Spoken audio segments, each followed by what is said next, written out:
suggesting that the Jamaica Labour Party holds a 13 percentage point lead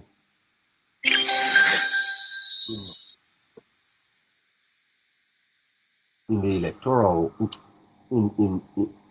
in terms of voter intention, which clearly suggests that the Jamaica Labour Party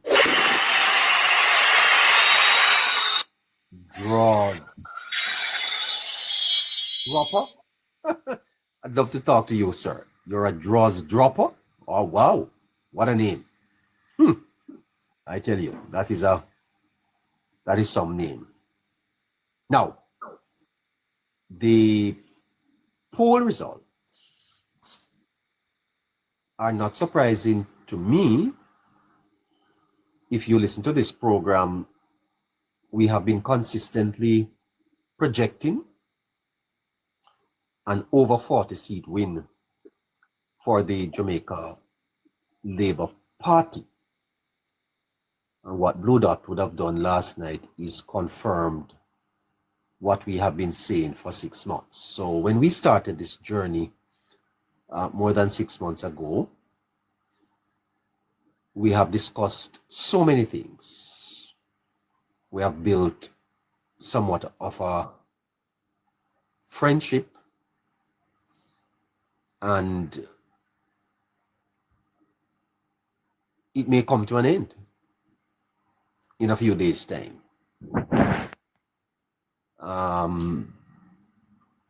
We started this to discuss the politics. I felt at the time when I got involved that the story of Jamaica's success was not being told properly. And so I entered.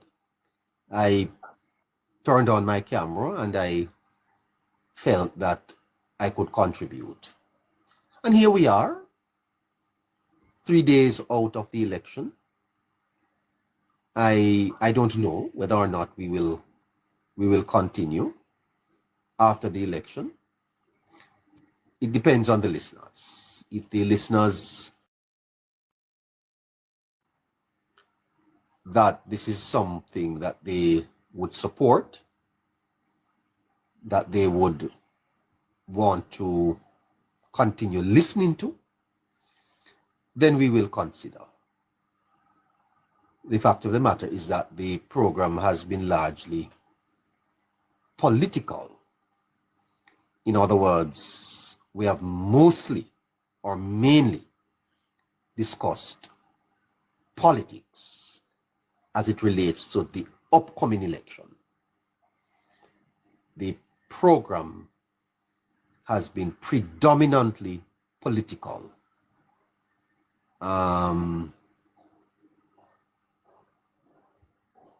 Other issues have taken, kind of a backseat in this political environment. That's what the program is called, Politics Plus. And the reason why we added the plus was because within the political discourse, there are always additional things. Now, with the politics coming to an end, Politics Plus maybe a little bit, outdated, if not, I wouldn't say irrelevant.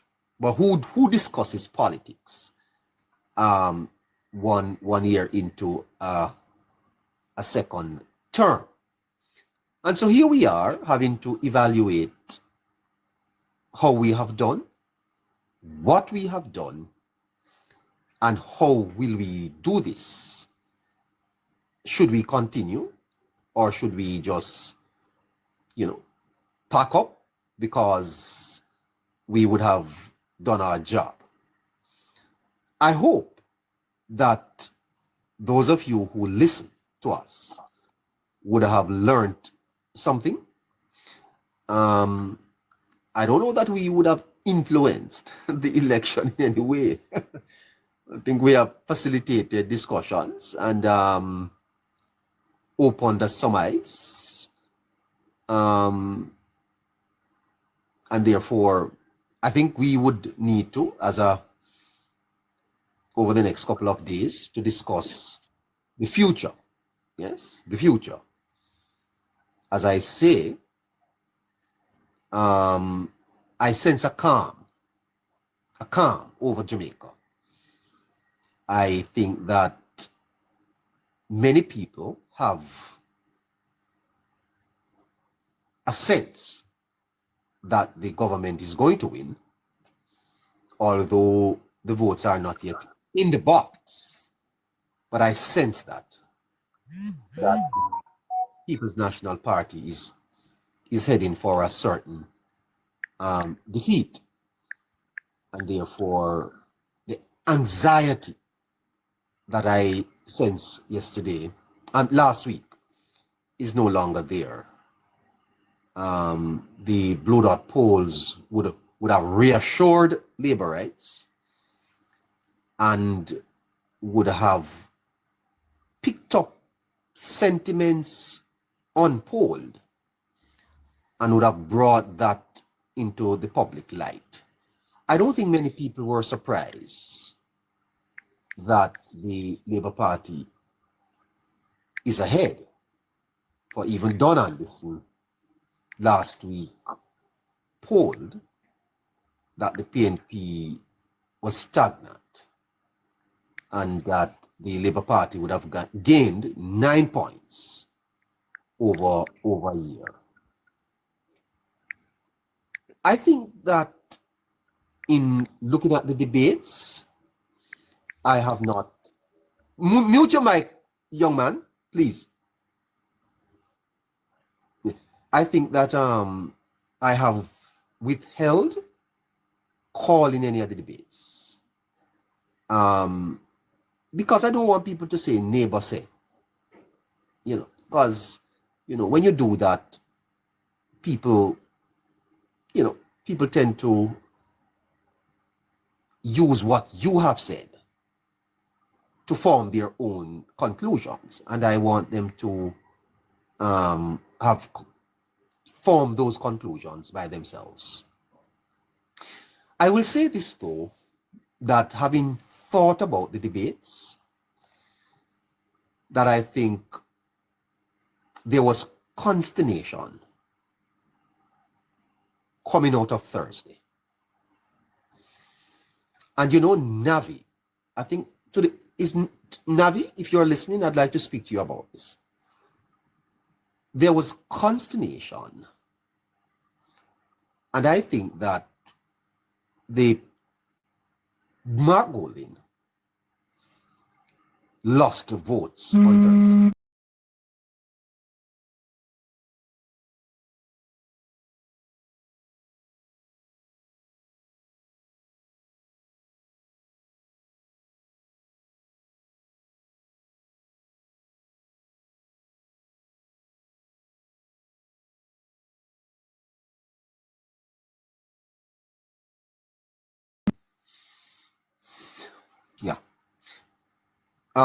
Yeah. So I was saying to you that I'm not going to call any of the debates.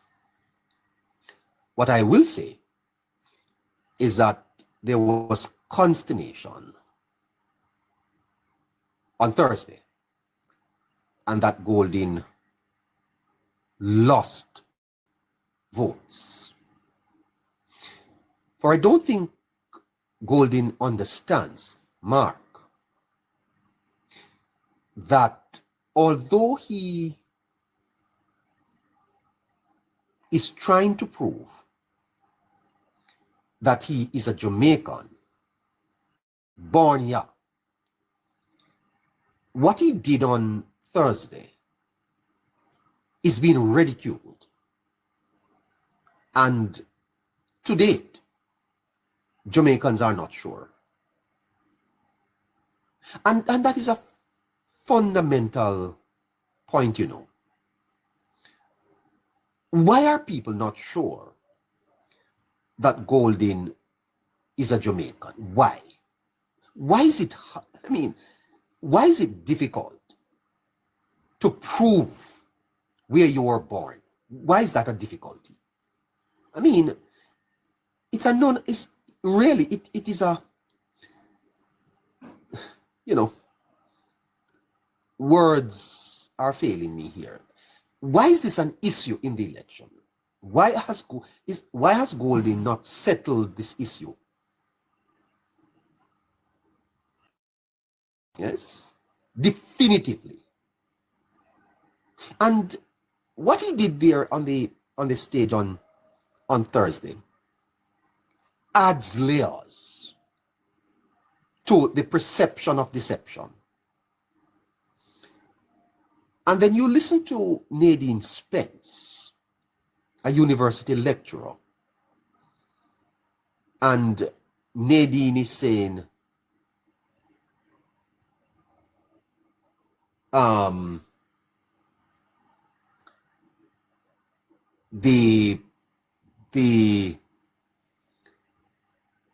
that Golding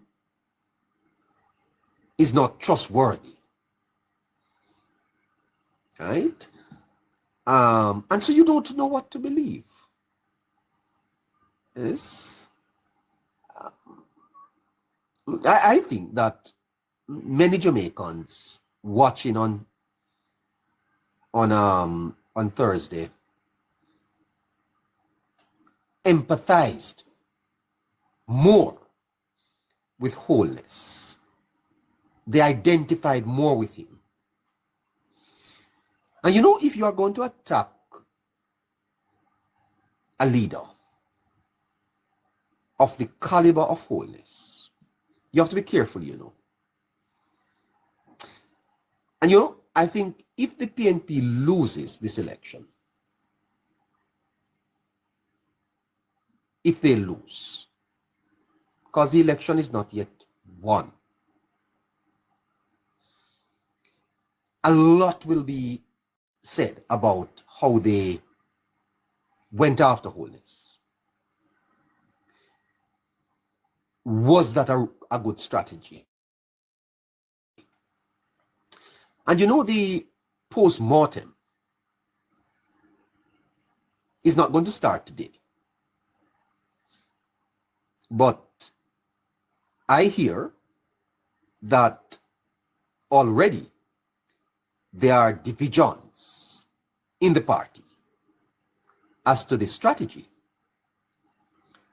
Because it has been brutal. It has been consistent. And it was on full display on Thursday. And I found it distasteful. I don't think Holness is beyond criticism. But I think that the PNP, led by Golding, may have gone too far. When you begin to include someone's family, yes, and you start talking about his wife, Jamaicans don't like that. Yes, especially when you're doing it to someone that they identify with. And you know, this empathy that I talk about is going to be on full display on Wednesday. The empathy that I talk about, the feeling that Holness has been unfairly targeted,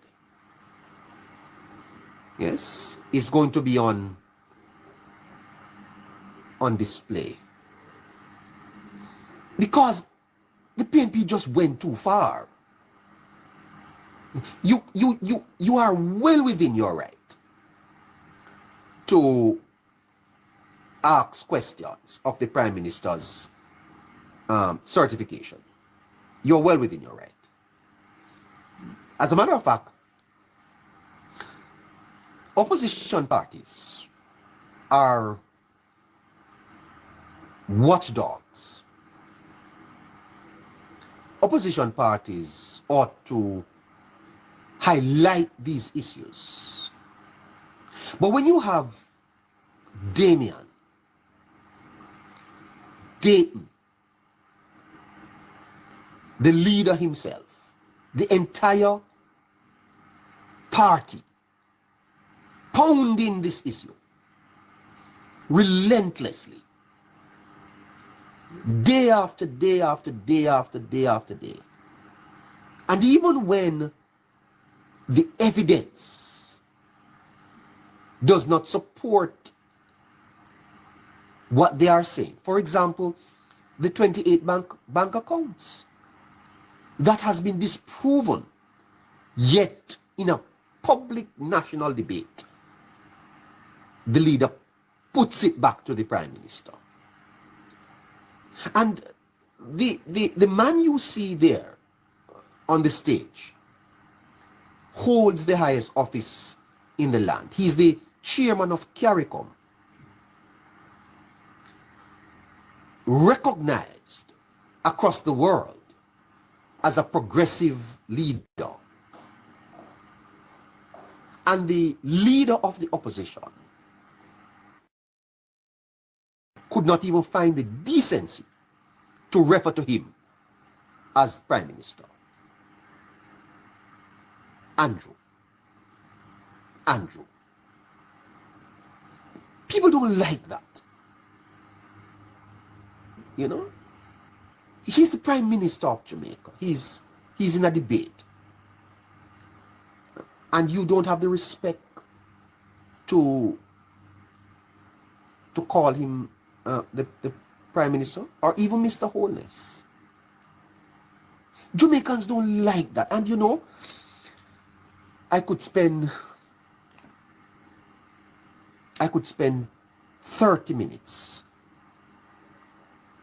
psychoanalyzing this and telling you why it's going to hurt the PNP. Because I don't think Mr. Golin understands the culture. The culture, Mr. Golin. I don't think you understand the culture and what is identity. Many Jamaicans identify with wholeness. Imawanawi. Mark Golding is working on identifying with Jamaicans. It's not natural. His job over the last 4 years is to prove that Imawanawi. Wholeness no need to prove that. Born in a board house in Spanish Town, his mother a civil servant, his father a farmer,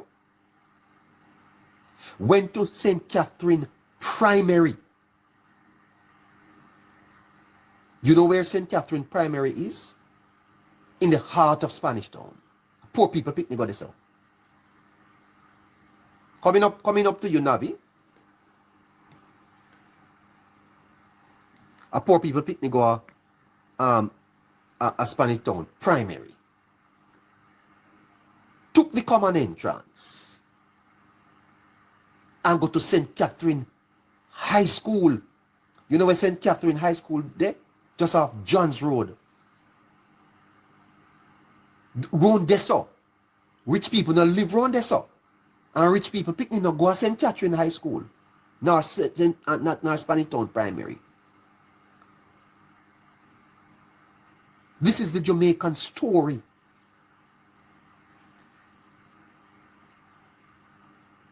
The Jamaican story is a story of struggle. Many of us are come from pit latrine. Wear barefoot, go to school. They have no lunch money. And we work hard and we study hard and we take out this and we come up to be who we are. Holness don't need to prove that. This is his life. And this is what most Jamaicans know. We don't know no Tapanari's thing, you know. We resent this nonsense, this Tapanari's thing, you know, brethren. We don't like people talk down to we. And for you to, and for you to go on stage in front of Jamaicans and talk down to this brother is a mistake, sir. That was a profound mistake. And it does not mean that you do not have a right to ask appropriate questions. You are in a competition with the Prime Minister to be leader. But you don't understand, Mr. Golding, that the people of Jamaica see you as a British man. You may very well be Jamaican. I'm not questioning that. I've never questioned it. But the perception, sir, is that you are no one away. You have to be proving it. You have to take your birth certificate to a debate to prove that you are a Jamaican. And you're not bright enough to understand that, you see, the People's National Party have campaigned to comrades. That's why they are losing the election. Yeah. And they may very well lose badly, you know. Because I don't know. I don't know. I don't know why would they have pursued this strategy. It's a failed strategy. Because you cannot lead a people without understanding their culture. You cannot lead a people that you don't identify with.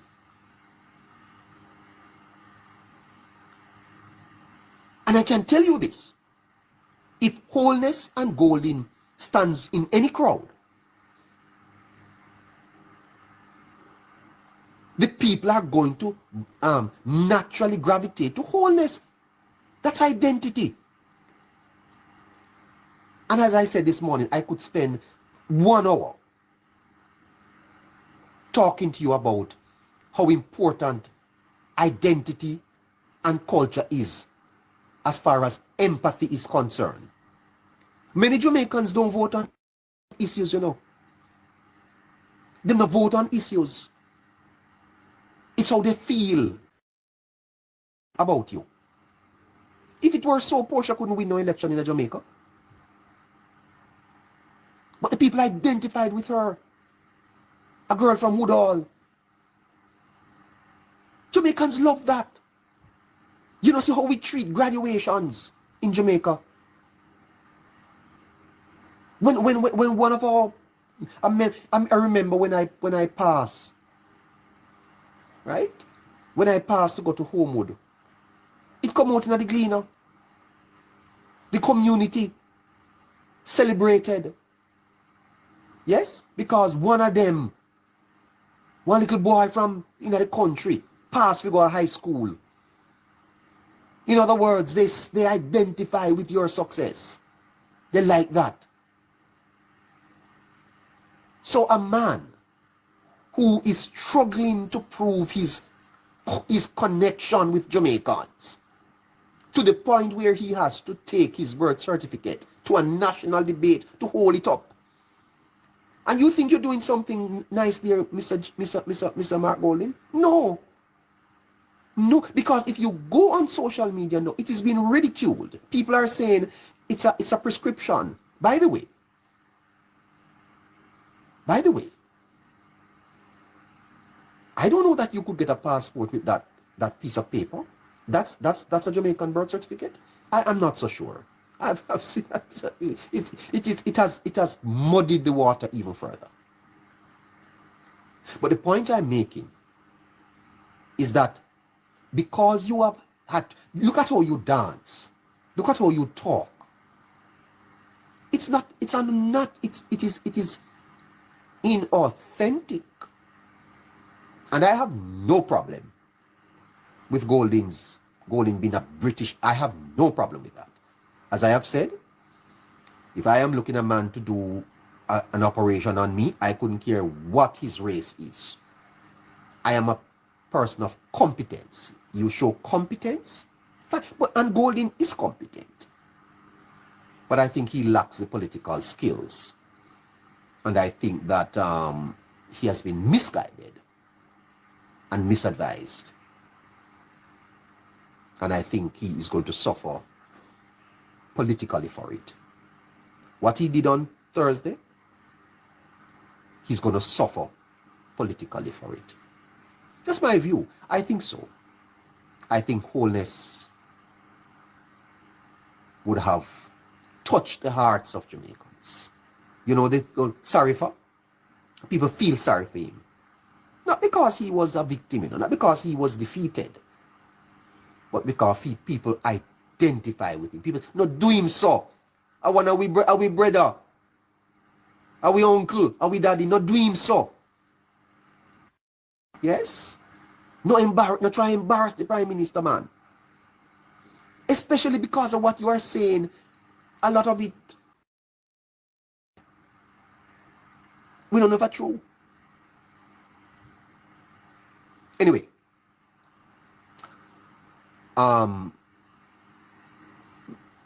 we have a few days to go, as I said to you. I don't know if the show will continue beyond the elections because this is a political show. We came on to cover the election. The elections are going to be over in a few days. We will have to determine what happens to the show. I have a couple more things to say. So give me a little.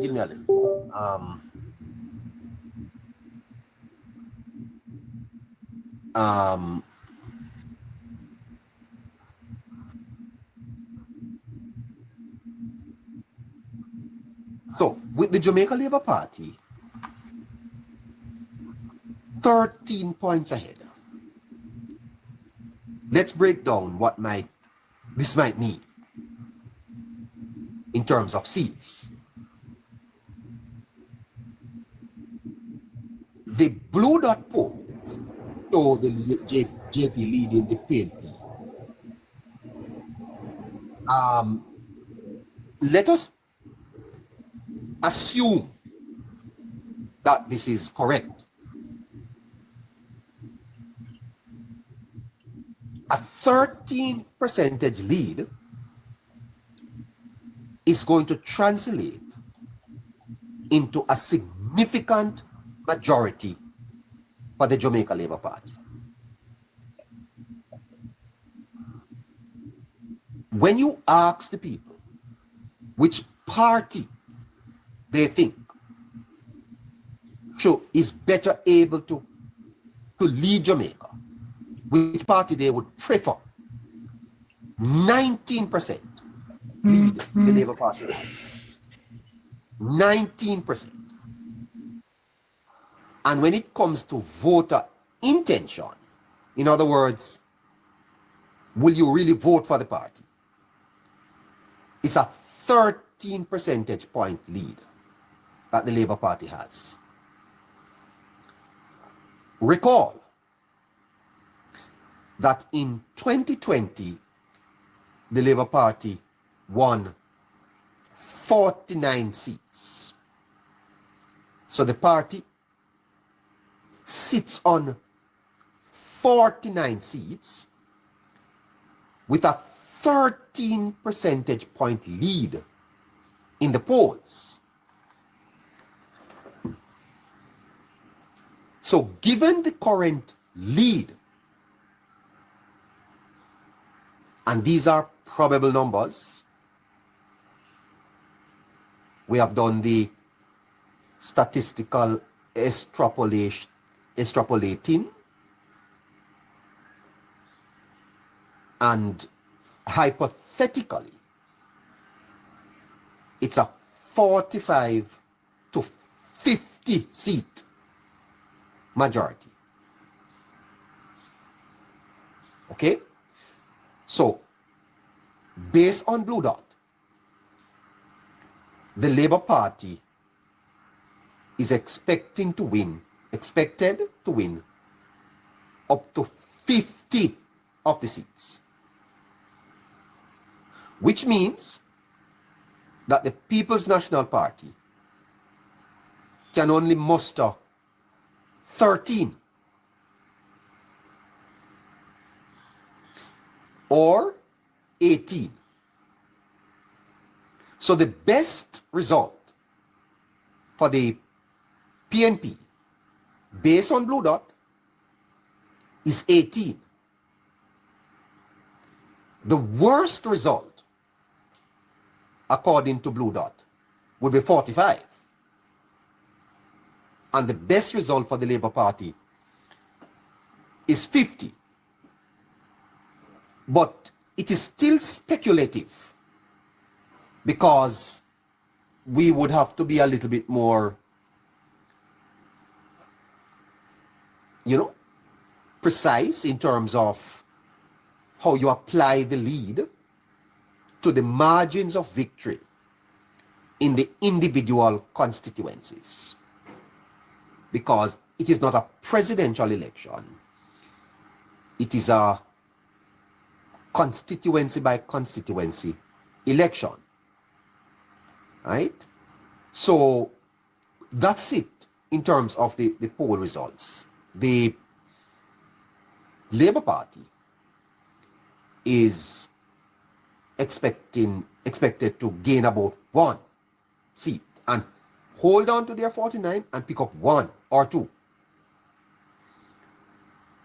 On the other hand, the PNP may be able to hold on to their 14, and they may be able to pick up an additional 4 based on the numbers that Blue Dot would have given.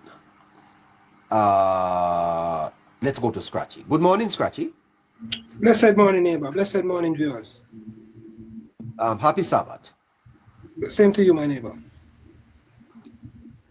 Scratchy, my mathematics sounds okay? Spot on, neighbor. Spot on. Your mathematics is definitely spot on. The same numbers that I've been getting when I come in through the numbers, neighbor. Yes. It would be some fantastic performance should the Labour Party in a third term, Scratchy,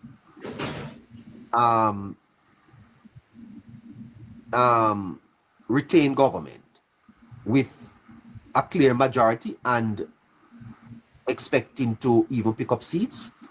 That would be monumental in Jamaica, Scratchy. I mean, definitely, neighbor, and it would be a testimony. It would be a testimony of how persons are feeling about the government, neighbor, and about the economy, neighbor. If you look at this election, based on the consequential hold on there, Scratchy.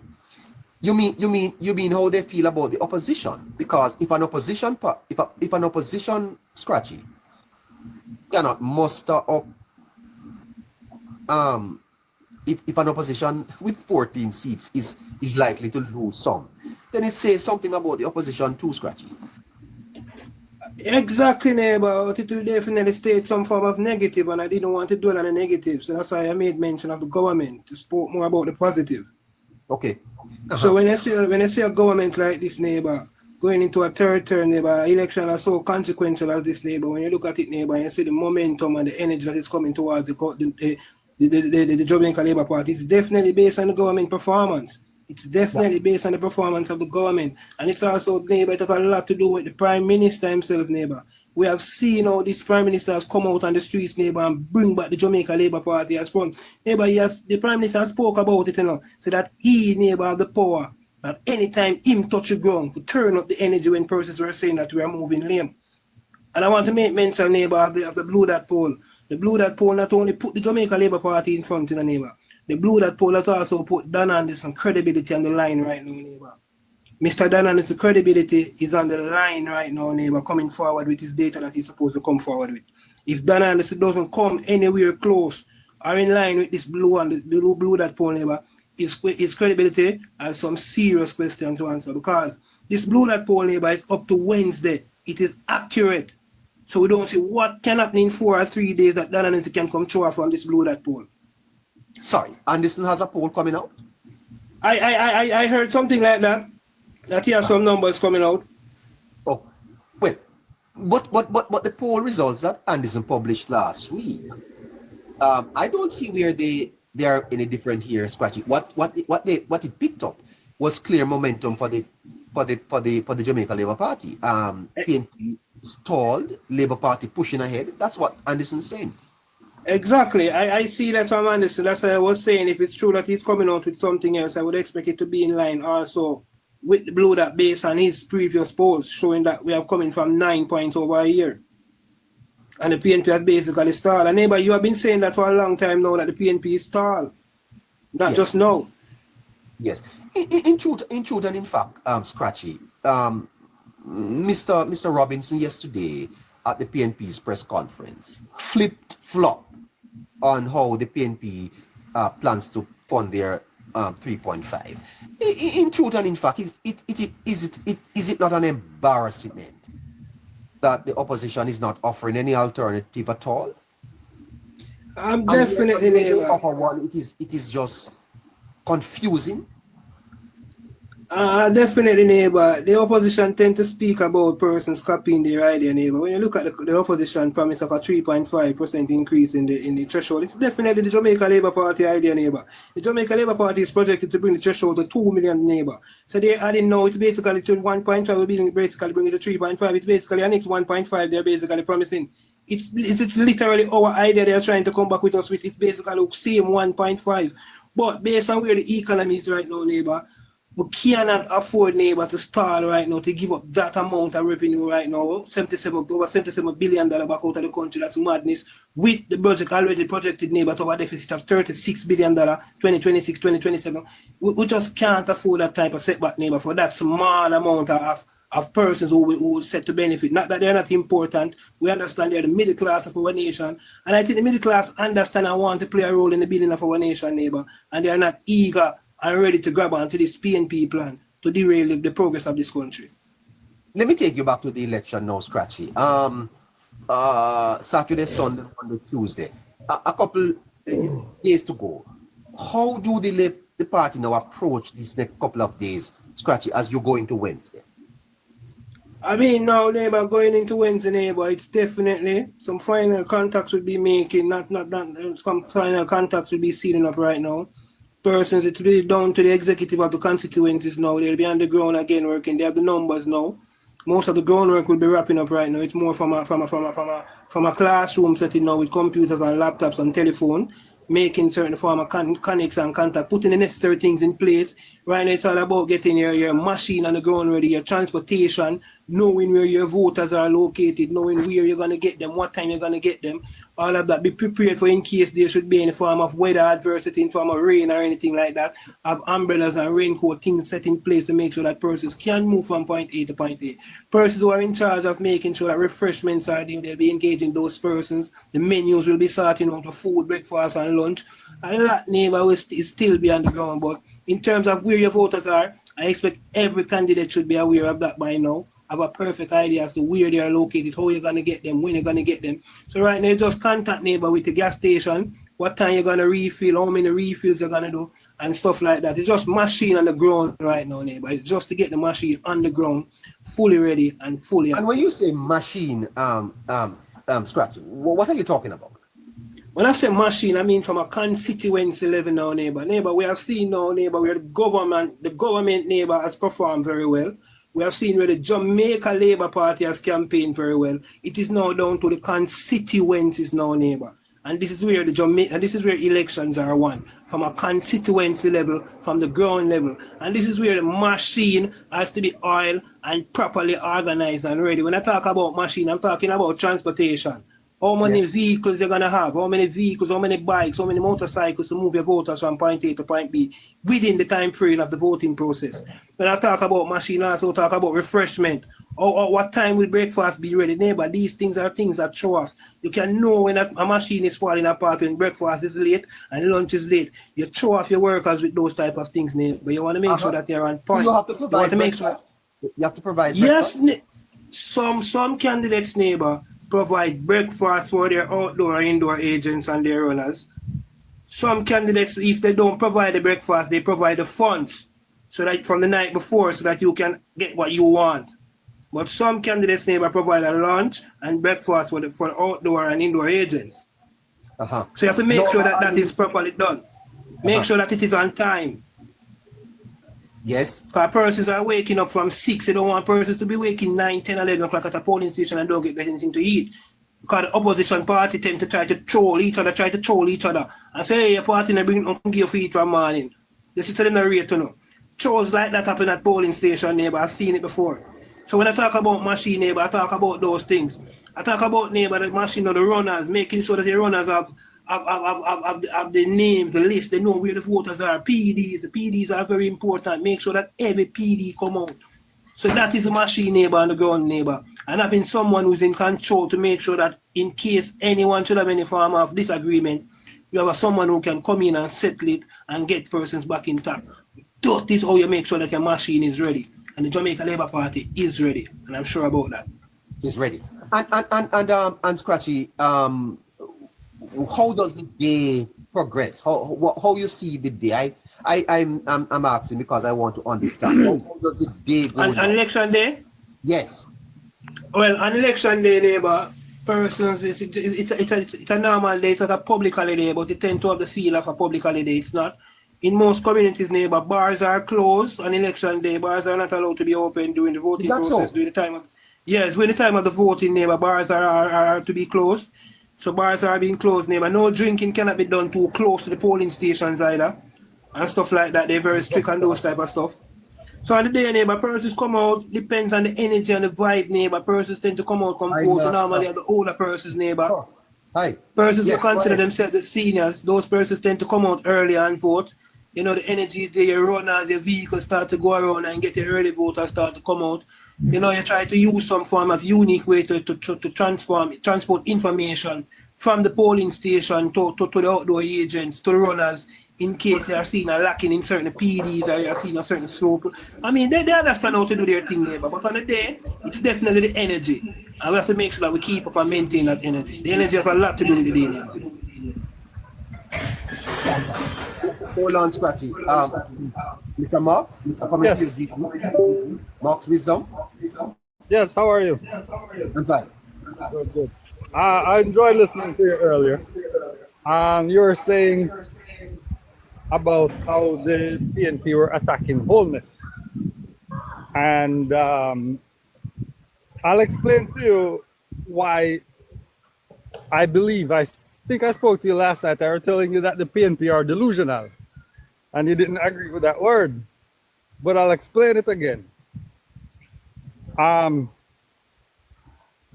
They attacked Holness' house and that failed. Are you hearing me?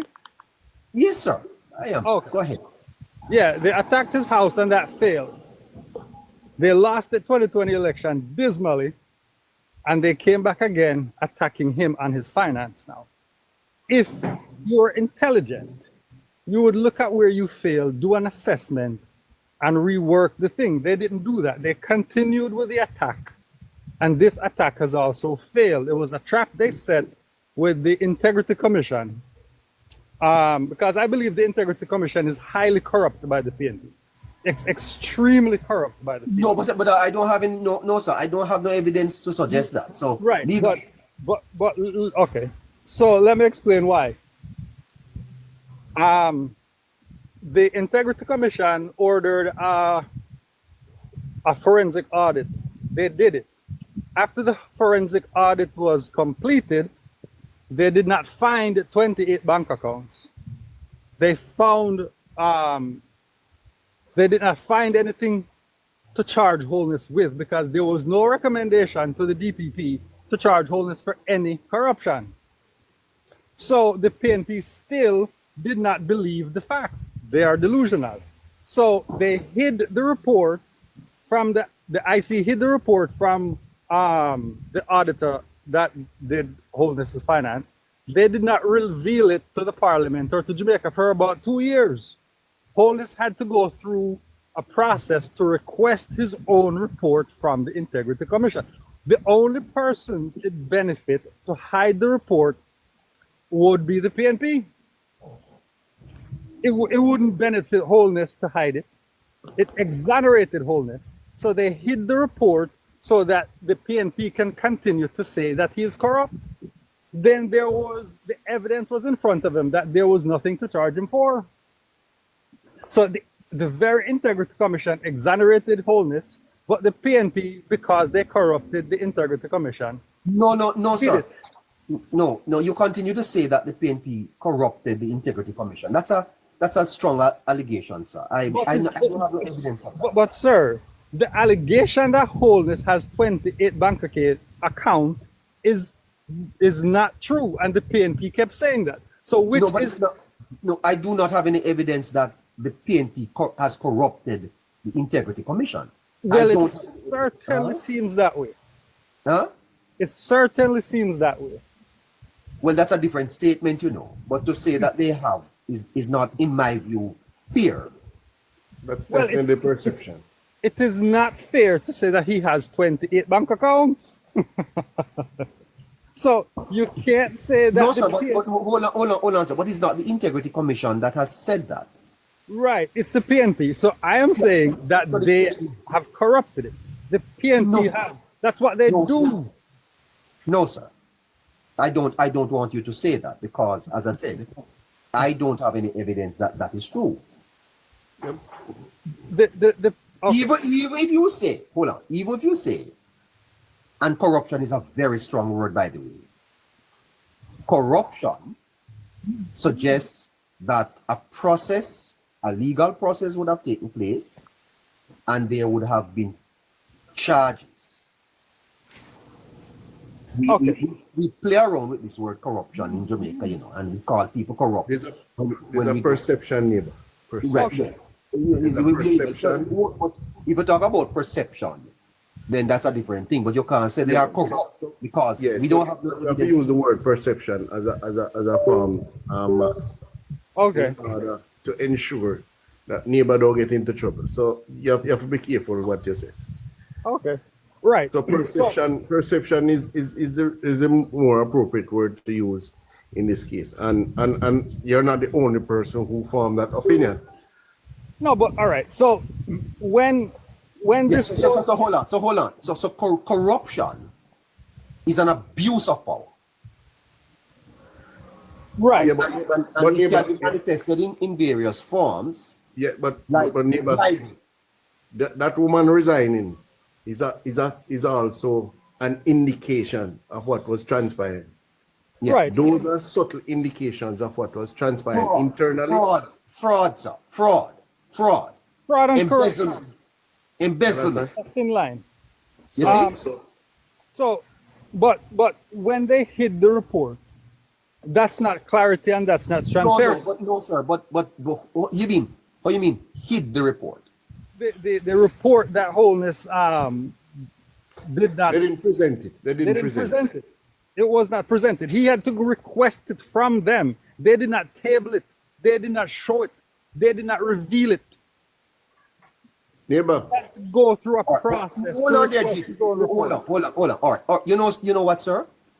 I must confess, I'm not as au fait with this process as I ought to have been. And I prefer not to have discussions around issues that I cannot verify, challenge, or have much knowledge of. And issues that are also before the court, neighbor. We have to let the court decide in these issues.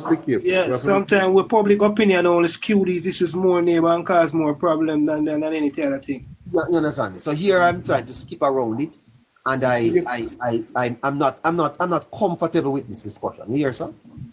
Okay. All right. I hear you. As I said, I don't have all the facts, and it has been a very technical issue. But Okay. even- Yes. Yeah. Ju- Don't just move. to say- Don't move. Go ahead, Gigi. So just to say, I mean, this strategy was told to me probably like 4 months ago, 4 months ago. The attack on Andrew. I get to understand that PJ Patterson was the one who advised him. So he actually called Mark Golding and told Mark Golding say he cannot beat Andrew if he not try to get rid of Andrew or tarnish Andrew. Conjecture, Gigi. It's an assumption. It's an assumption. Okay. Well, I don't know that either, sir. Yes. So it's in a circle. That is why Andrew kind of is ahead of them. He's one step Hold on ahead a of second, them. Gigi. You don't move from there. Brother Ingram, how are you doing, sir? Good morning, Rev. How you doing? How you Oh doing? my God. Neighbor. Neighbor, how you doing, neighbor? How you doing? How you doing? Jesus I have a Christ. question. I heard passing through and heard the discussion. So I just want to ask one question. Yes, sir. And the question is, when the report to which they refer that was presented in Parliament, after that report was presented in Parliament, the Prime Minister filed a request in the Supreme Court asking for a review. And in that review, he presented 28 affidavits. And based on these two persons are saying just now, are they taking into account that in the 28 affidavits filed, the Prime Minister did not ask for that report in the affidavits? I wonder why. Carl? Neighbor, Carl? neighbor, I don't expect you to go against your word in a neighbor. Yeah, no, hold on. Yes, Carl? No, we are not. No. Yes, We are neighbor. not discussing any court issue here. We are discussing facts relating to a public matter. Look here, Ingram, they do various things for various reasons. So don't come here and try to spew why they never file this and why they. Cases are like that. The cases develop as they go along. Lawyers see loopholes and they try to exploit it from time to time.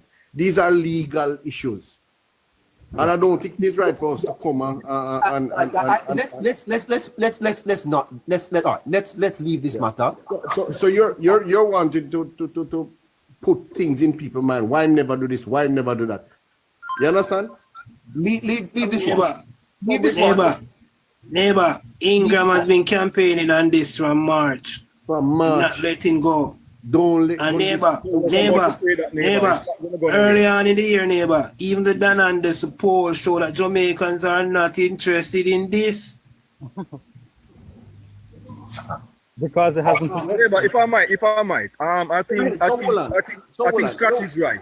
I think Scratch is right. Yeah. Carl, Yeah. sorry, just to read it. One, you see, part of my problem, I have a major issue with these PNP persons having this integrity issue as an argument. And I'm telling you, it irks me to the core because it's convenience to have a discussion like that. Because if you were to go in the history or the annals of what PNP is about, I don't understand all of a sudden they come with this white cloth. Mr. Gigi, Carl, I'm gonna ask us to leave this integrity discussion. Yeah, we leave that, but I'm just talking on a broader issue. Yes. Of people come with morals. 3 days to I'm go not to saying election, that people- guys. I'm 3 not days saying- to go to election. I'm not saying people are not to have morals, and I'm not saying people not to have standards. But the problem Then what is are you just saying? coming Then like, what are you saying? listen what I'm saying. Neighbor, If hold you on, just- neighbor. if you Neighbor, just- can I say something, neighbor? If you listen, you Please, will hold on, learn. Gigi, hold on. This discussion about the Prime Minister's statutory declaration is not going to go. 4 days to the election, guys. 4 days. I listen to Ingram. There's nothing you can do to convince that man. So leave We that. don't want to convince Ingram neither. We don't want to but just convince him leave it neither. alone. Just leave He it can alone. go. Let us move to something more No, I am pertinent. talking about the Yeah, top. you can go. It's too much now, man. Both of you mentioned Ingram, you that. can just take yourself No, down, no. please. You can just kindly please take yourself down. Neighbor, this man has been doing this from March. I see. This man have no other topic but I see. Mere distraction. Yeah, this is a distraction, neighbor. This is a distraction. We don't want to go down that road because we have been down that road already. Yeah. Carl, Them Carl, cleaner you than said, Jesus. you said my poll results were incorrect. You want to tell me why? Yes. I'm saying mathematically, what Blue Dot poll says I'm going to put it in proper context now. What the Blue Dot pollster, the young lady said yesterday, that in 2020, at couple days before the election, when they did the last poll, the Labour Party was up by 17 percentage points. Okay? If we are to take that, 17 percentage points would equal to 49 seats. So if we are down 13% now, it means that we are not at that 49 seats. We would be somewhere less than that. If you should do a simple arithmetic, a mathematical equation, that works out to be that 13% would represent 37 seats. Carl, can I ask a question? Hold on, let me finish. 17%, I'm going to put everything in context. 17% equal to 49, and if you do 13% equal to X, find X, you're going to get 37 seats. But this 13% lead, remember now we are talking about people now. So this 13% lead can result in the Labour Party winning 50 seats or 50 plus seats, or winning just the 49 seats or two below. So that 13%, let me finish now, sir. Let me finish, please. So I am saying if we are going by mathematics, 13% would equal to 37 seats because 17% equal to 49 seats. No, So no, yes. Carl. No. No, Carl. That cannot be right, Carl. Carl. Hold on. One at a time. One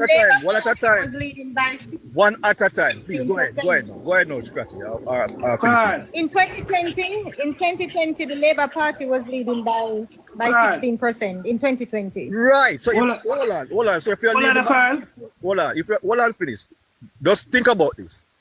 If you're leading by 16%, you win 49 seats, and you're down 13% now. Could you win more seats than the 49 seats if you're down? Yes, Carl. Carl, you know why? Because Yes, Carl, in 2020, Carl, we weren't the incumbent in majority of these seats. We are the incumbent in 49 of these seats. So the 13% is an incumbent of 49 seats. Not at where we were 2020 with the 17%.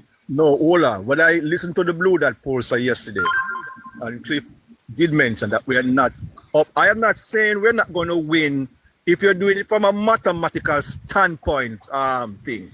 13%, if you win by 17% the last time, and you win by 49, there's no way 13% is going to give you 55 seats. It has to give you less than 49 seats. And if you do the calculation and find the equivalent of 13%, you're going to get 37 seats. But however, I'm saying this 13% can result in us winning 50 plus seats because we're not talking about robots and things, we're talking about people. So the proper organization on the ground on the election day and giving the motivation and the momentum that is behind the Labour Party, 13% can represent 50 plus seats, but not mathematically. That's all I'm saying. Listen, Carl. Listeners. Listen, Carl. If you are leading by 13%, it's a national lead. It's a landslide. Hold on, no? That means you are winning between 75 to 85% of the seats. How do you get that? Hold on. That's 47 to 54 of the seats. Now, But how do you get that, neighbor? okay. Remember that Jamaica uses a first past the post system. So then a 13% lead in the national vote. You have to do the calculations, percentage points.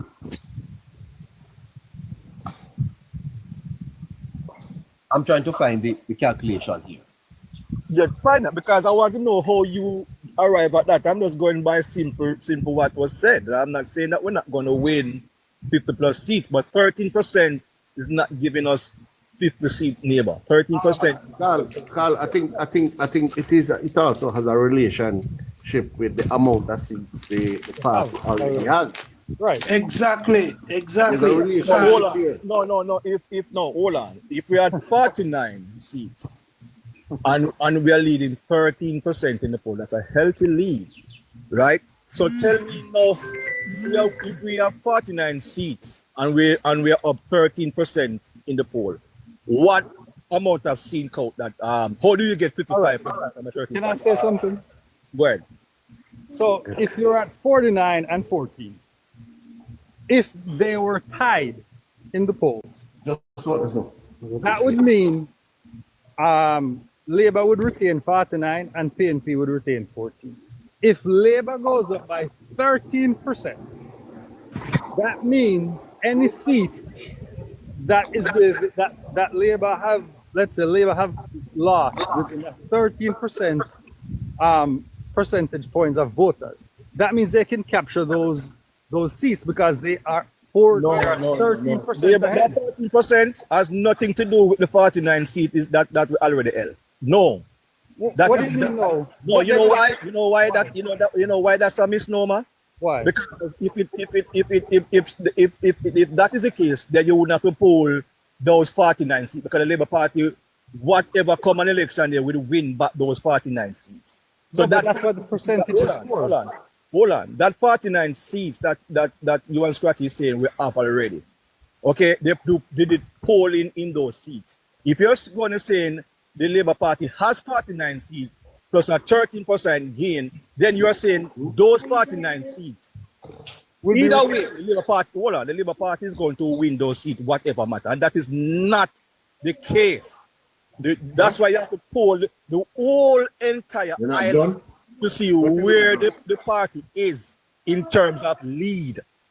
Okay? The last election in 2016, Derek Ramsey did not poll the entire island. He polled 18 seats and said the Labour Party can flip those 18 seats, the majority of those 18 seats, if they can gain at least 12 of those seats, or 11 of those seats, they would have won the election. So we can't look at it from the standpoint that 49 seats plus 13%. I don't think so. All right, so Carl, how many seats did we have going into the 2020 election, Carl? We have 34 seats. Going into the 2020? Yes, 34 seats, because we went in with 32. We won 2 by-election. We won 1 in Southeast St. Mary and 1 in East Portland. So we went in with 34 seats. And how many percentage points did we win by to reach 49? But I don't remember the percentage. But I'm saying yesterday they said what the poll results says that 17% they were leading. The Labour Party was leading by 17% going into the election. All right. And they ended up. So I just asked the system here to do the calculation for me. Mm-hmm. It has given me a pretty long thing that is going to take me a lot of time to go through. But listeners, you could do that. Okay. So if you go into Chat GPT and ask them to calculate it for you, it will give you a formula, which brings out my point. So if the JLP 13% ahead, they are going to win roughly 75 to 85% of the seats. Carl, of the seats. So you say 13%, 85% of the seats. Between 40 Yeah, 75 to 85. Remember, when you're talking about proportionality. Right. So it's between 47 to 54 seats. That's what that calculation is giving me. I don't want to confuse my listeners, and believe me, I'd rather someone with more knowledge of this, because I'm actually using the technology here as I'm talking to you. But I did it last night, and that is what I came out with. That they are winning between 75 to 85% of the seats. So yeah, all right. Yeah, I understand that, but I'm saying when I tracked the 2020 election, the Labour Party was 16% ahead or 17% ahead. 17%. But then, Carl, you are not calculating where they were coming from. They did not have 49 seats. No, you know why I wouldn't calculate where they're coming from? Because I level the playing field as if to say nobody has no seats whatsoever. But that's not how it is. Hold on. When you do a poll, neighbor. I think that's where the problem is. Because no, hold on. When you do a poll, the reason why we do a poll and poll every constituency, if it is that we're going to mark it down exact, that we know that seat is going to go a particular direction, it doesn't make sense to poll that division or that constituency. Yes, but Carl, remember that at 13, talking about. I am not getting. The People's National Party was leading by 13%. No, how many seats they would have won? If the poll was done, and it said the People's National Party was leading by 13% in the poll, how many seats the People's National Party would have won? Okay, based on the 14 that they have. Not including the 14. Just tell me how much they're going to win totally. Include the 14 when they have. Don't say from the 14 that they have. If they're leading in the poll by 13%, how many seats would you expect the People's National Party to win? Including the 14 when they have. About 37. About 37. Or you get that 37? Listen, I'm not saying we can win. It is easy for us to 50 seats. 50 plus seats. Yeah, go ahead. Carl. Yeah. About 35. About 35, Carl. Do me a favor. From that 14 seat the PNP has, with a 13% lead right now, do that math and tell me how much seat they're projected to win. Repeat that. So from the 14 seats, with the 14 seat that the PNP has, let's argue that they will retain those 14 seats. Now, had that 13%. All right. So go back to what Labour said. Add that 13% and tell me what would be the possible outcome. If I am to calculate how much the People's National Party would have, I wouldn't even bother take into consideration the 14 seats that they have already. I would do a calculation and see how much of the seats they are going to win, including the 14 seats that they already have. That is the same thing I asked you to do. So in other words, they have those 14 in my estimation, if the People's National Party is leading by 13% in the polls now, they would have been a minimum of 40 seats. Yeah. Well, I have that at 35. I have it at 35. But I tell you this, guys. I think we are providing a bit of confusion to the listeners, and I'm going to clear this up later on. Sorry, Kenroy. Yes, sir. Make a fulsome point. What do you want to say? There's a lot that I want to say, but to the public that has been entertaining the thought that the blue dot poll is somehow misleading. Let me just put something into context that persons are representing.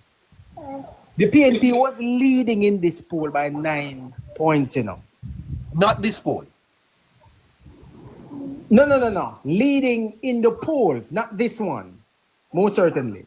They were the ones that was leading in the poll. And I'm going to put to rest the argument of momentum, where momentum is at.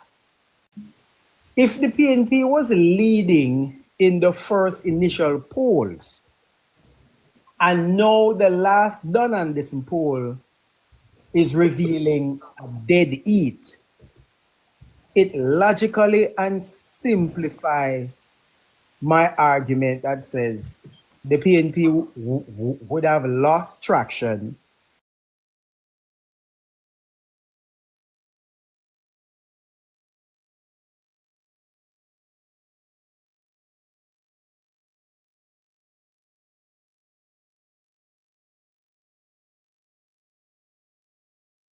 in that. The PNP is at a deficit, and so they should have been the one leading in the polls to better put into context that 47 number here people swirling around. The fact that they are not leading in the polls rubbishes any claim or any thought along that line. A first thing, Kenroy, the done is a poll that shows the PNP leading by 9 percentage point last year, September. That's a lie. At no given time, the PNP was leading by 9 percentage points. So done on this, and then yes, you see, the local government election, even though they won the popular vote by about 20,000, they would have swept the local government election last year. Okay? So that 9 percentage point is a misnomer. And I can't see. Hold on. You're telling me that 9% lead in the polls, favorability rating, would have swept the local government election? No, they were leading. No, I'm talking about when they break down. Just listen to what I'm saying, please. I'm saying last year, when they done on this poll that shows in terms of voter intention, the People's National Party is up 9 percentage points. Mm-hmm. I am saying a couple months, if the PNP that has been campaigning over 2, 3, 4 years now, right?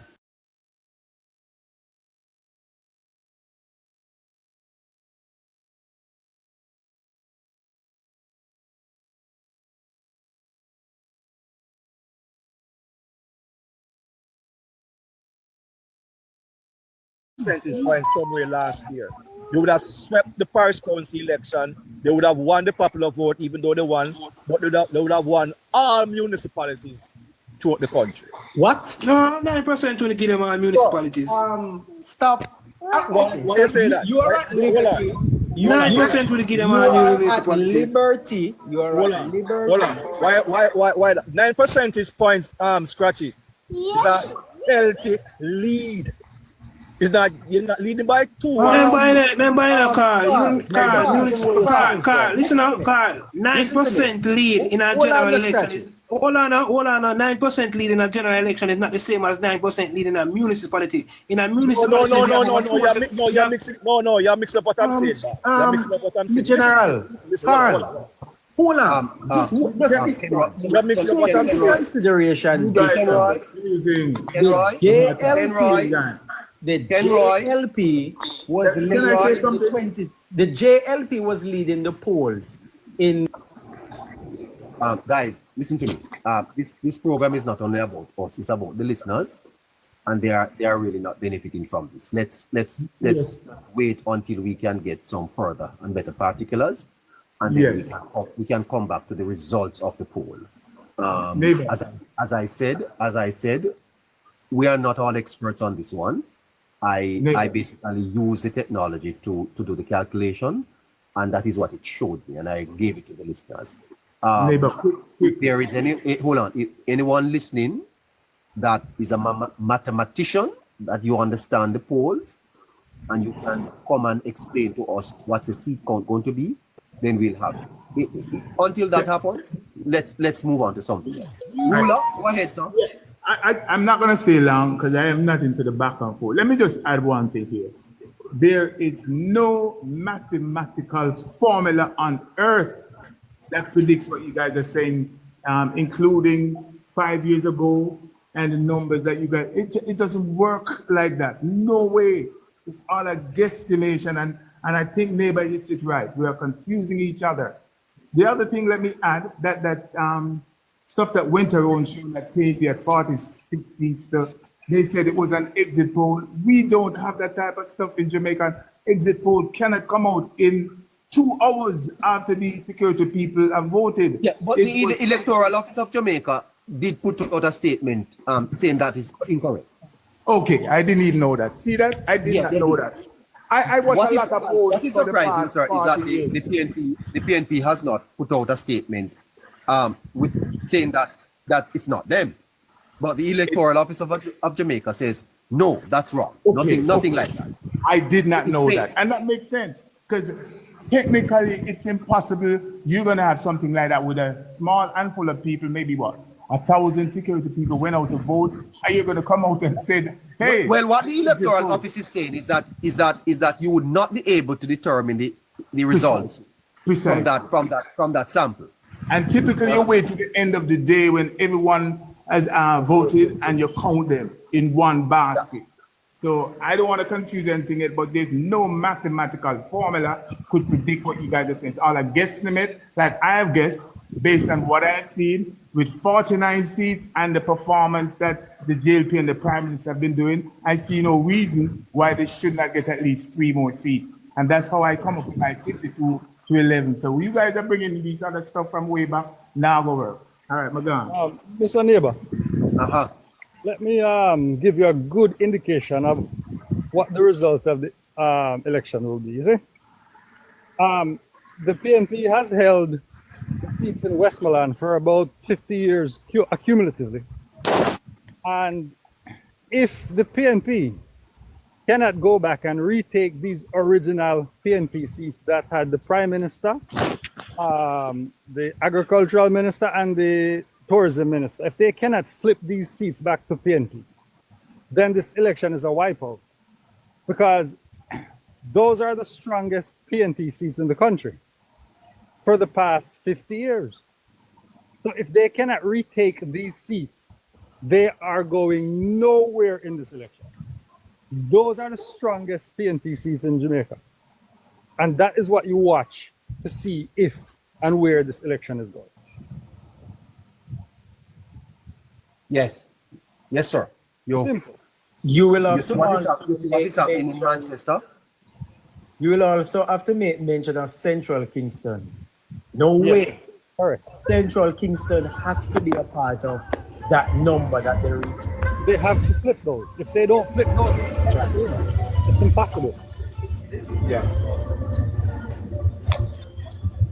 Turn it down. Barry? Yes, neighbor, how you doing?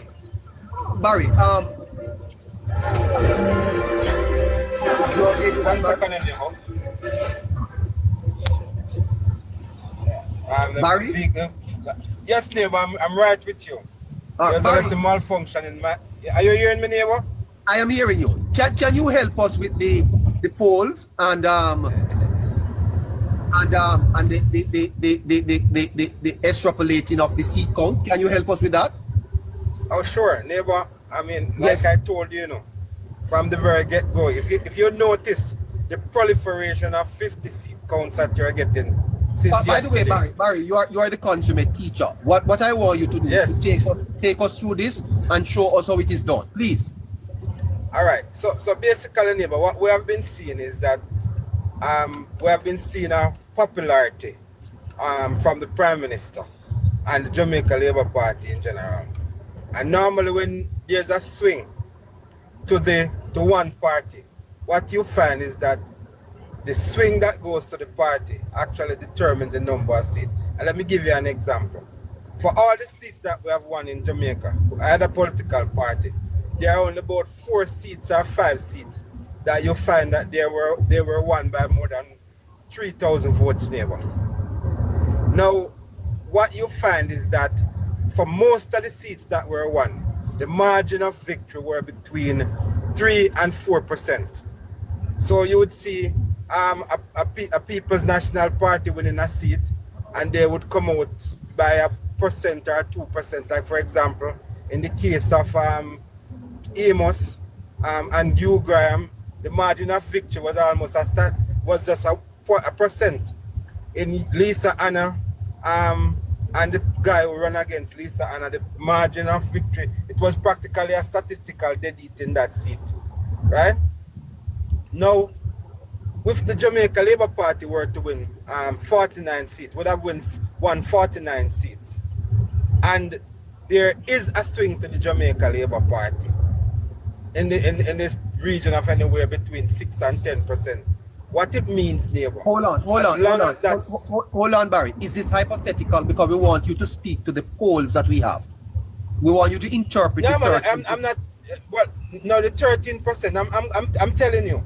So if there's a swing, neighbor, of 13% to the governing Jamaica Labour Party, what it simply means is that you are going to retain your 49 seats that you currently have, because the swing is with you. Because there was no swing. There's nothing that suggests that the PNP is actually leading anywhere. And if the swing is with the Jamaica Labour Party, all those seats are going to be winning, and the margin of victory is going to be increased. And what it also means, neighbor, that those seats that were close. Why you call it a swing though? Why you say there's a swing? Because when there's a swing, neighbor, it means what you find is that in addition to the 17% that the Jamaica Labour Party won those 49 seats by in the last election, you are now having a 13% margin in terms of the polls. So remember now, you would have had 17%, which took you to 49 seats. So you already have those in the bag. So now you have a new poll that is coming up with the Jamaica Labour Party sitting on 49 to 14 seats. And the swing to the Jamaica Labour Party is 13%. What that means, neighbor, is that the Jamaica Labour Party... Explain that again for me. Why you say that there's a swing? Yeah, clear the part. Why you say there's a swing? And the party are with a 49. No, there's a swing in terms of the support for the Jamaica Labour Party. In the sense that there are more people who are in favor of the Jamaica Labour Party as against the People's National Party. Right? And when you say a swing, it means that there is no bodies moving to the Jamaica Labour Party, to the People's National Party from the Jamaica Labour Party. What you find is that you find more people moving to the Jamaica Labour Party, right, from the People's National Party, and which means that the momentum is with the Jamaica Labour Party. So there are more people who are supporting the Jamaica Labour Party than those that are supporting the People's National Party. And the possibility and the swing is, neighbor, that you find the undecided and even People's National Party supporter who are now actually thinking to support the Jamaica Labour Party. And that is what the swing is.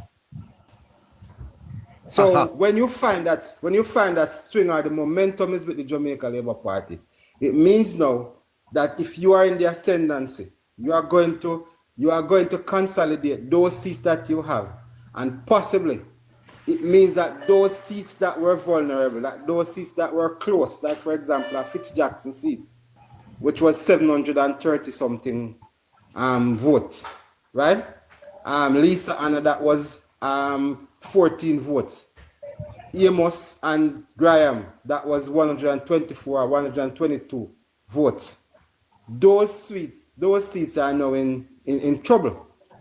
And it depends on the size of the swing. You could look at Peter Phillips, Fitzjackson, and the son Phillips, Michael Phillips seats. So those seats, neighbor, are in problem because the swing may very well mean that those numbers will be wiped out.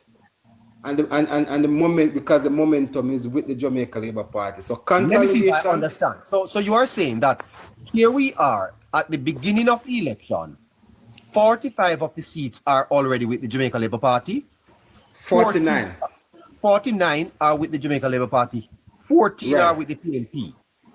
And you are saying that that's where you start from. That's where you start from. And so if you're in a statistical dead heat, right? What it means, a statistical dead heat means, it would be that the seats that were very close in the last general election, you possibly could look at some of them moving back to the People's National Party. Ah. Right? Yes. So with the Labour Party 13 points and 13 points ahead, you are saying they are not likely to lose any of these 49? Unless there's a significant underperformance by the Member of Parliament in a particular seat.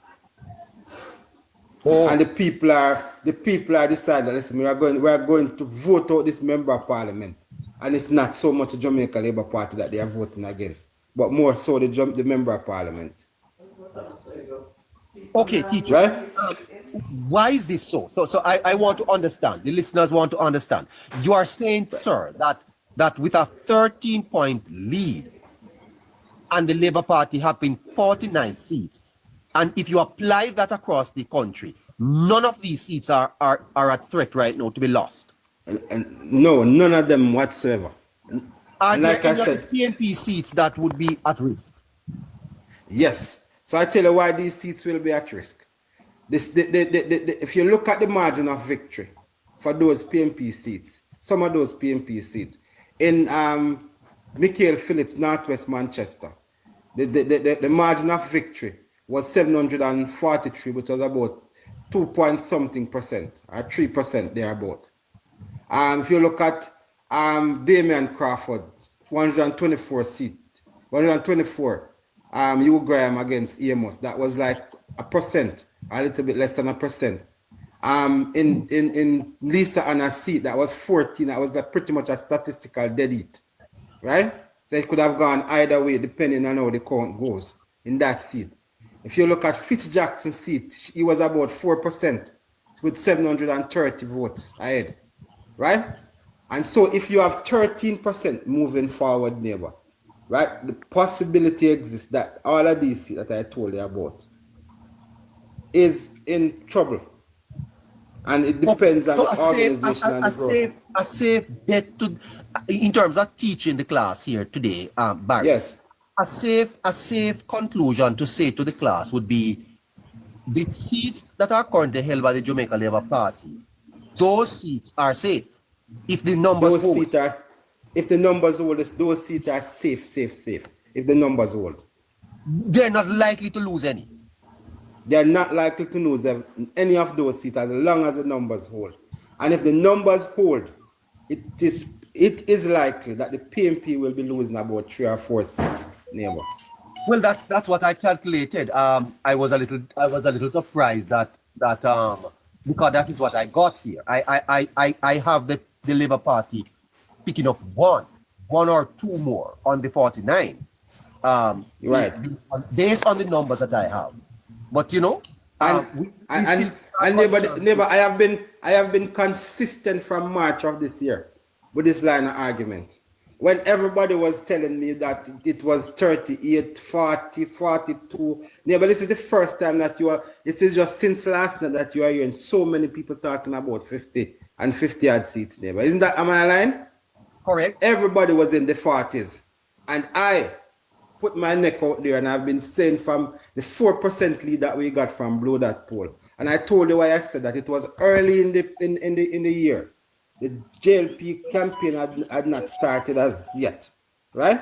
And we saw the Jamaica Labour Party leading by 4%. And I said to you that once you see Andrew Holness completed his constituency rounds, and then he starts to go the mass meetings, then you are going to see a pickup in the poll. And my best bet would have been 53 seats. That is what I told you just after the Blue Dot poll came out. Barry, just to further support your point, the last Dan Anderson poll came out after, I believe, the PNP did their bus tour. Am I correct? Yes, you are correct. If any semblance of idea that the PNP was leading or had any momentum, it cannot come back as a defeat. No. And I poured cold water on that poll when we had this discussion with neighbor.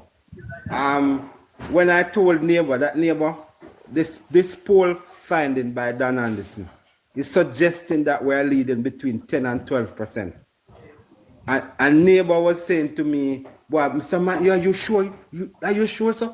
You sure, sir? You're just trying to give the labor rights a little motivation. And I said, neighbor, that term was so Barry, are you telling me that was his exact line? Barry, are you telling me? Yes. I was kind of a bit you know, I don't want to say restive with neighbor, because I know that the bus store should have come back with a forecast should have for better, the PNP. Yes, for the PNP. Yes. So telling me that that's a dead heat, I started to question done. Which means that what I took from Dan Anderson's poll was that he was saying to the PNP, I gave you 10% lead, when it was in fact a dead heat. To see if that would help the PNP, and you still go out there, and when you go out there, you come back losing the 10% that I gave you. That means that you're gone. Barry, the same poll that we are talking about now says that the party is actually 19 points ahead. Factor that in, Barry. How significant is that? That 19 points ahead in terms of if Jamaica prefer them to run the country. Why is there a disparity? Hold on. Why is there a disparity in those numbers? Where 19% said we prefer you to run the country, but only 13% is actually going to be voting for you. How is that? Neighbor, what you find, neighbor, is that the Jamaica Labour Party is the first time in the history of Jamaica that any political party can campaign on performance. And I said to you in the past that this government has been able to put out a booklet with 250 of its achievements, not all of its achievements, 250 of its major achievements, right? And they have done a marvelous job in communicating this to the people of Jamaica. Social media and platforms like Politics Plus has been doing a phenomenal job in ensuring that the message gets out there. Because when you look every night, neighbor, you have 500, 600, up to 1,000 people. And it's not the same people every night that are coming back. So you would have reached a significant portion of the population. And they are believing in you, neighbor, because not only, that you are just a little man who comes on TikTok, you are a professional and people know you. We pull your cover, neighbor, and tell people who you really are.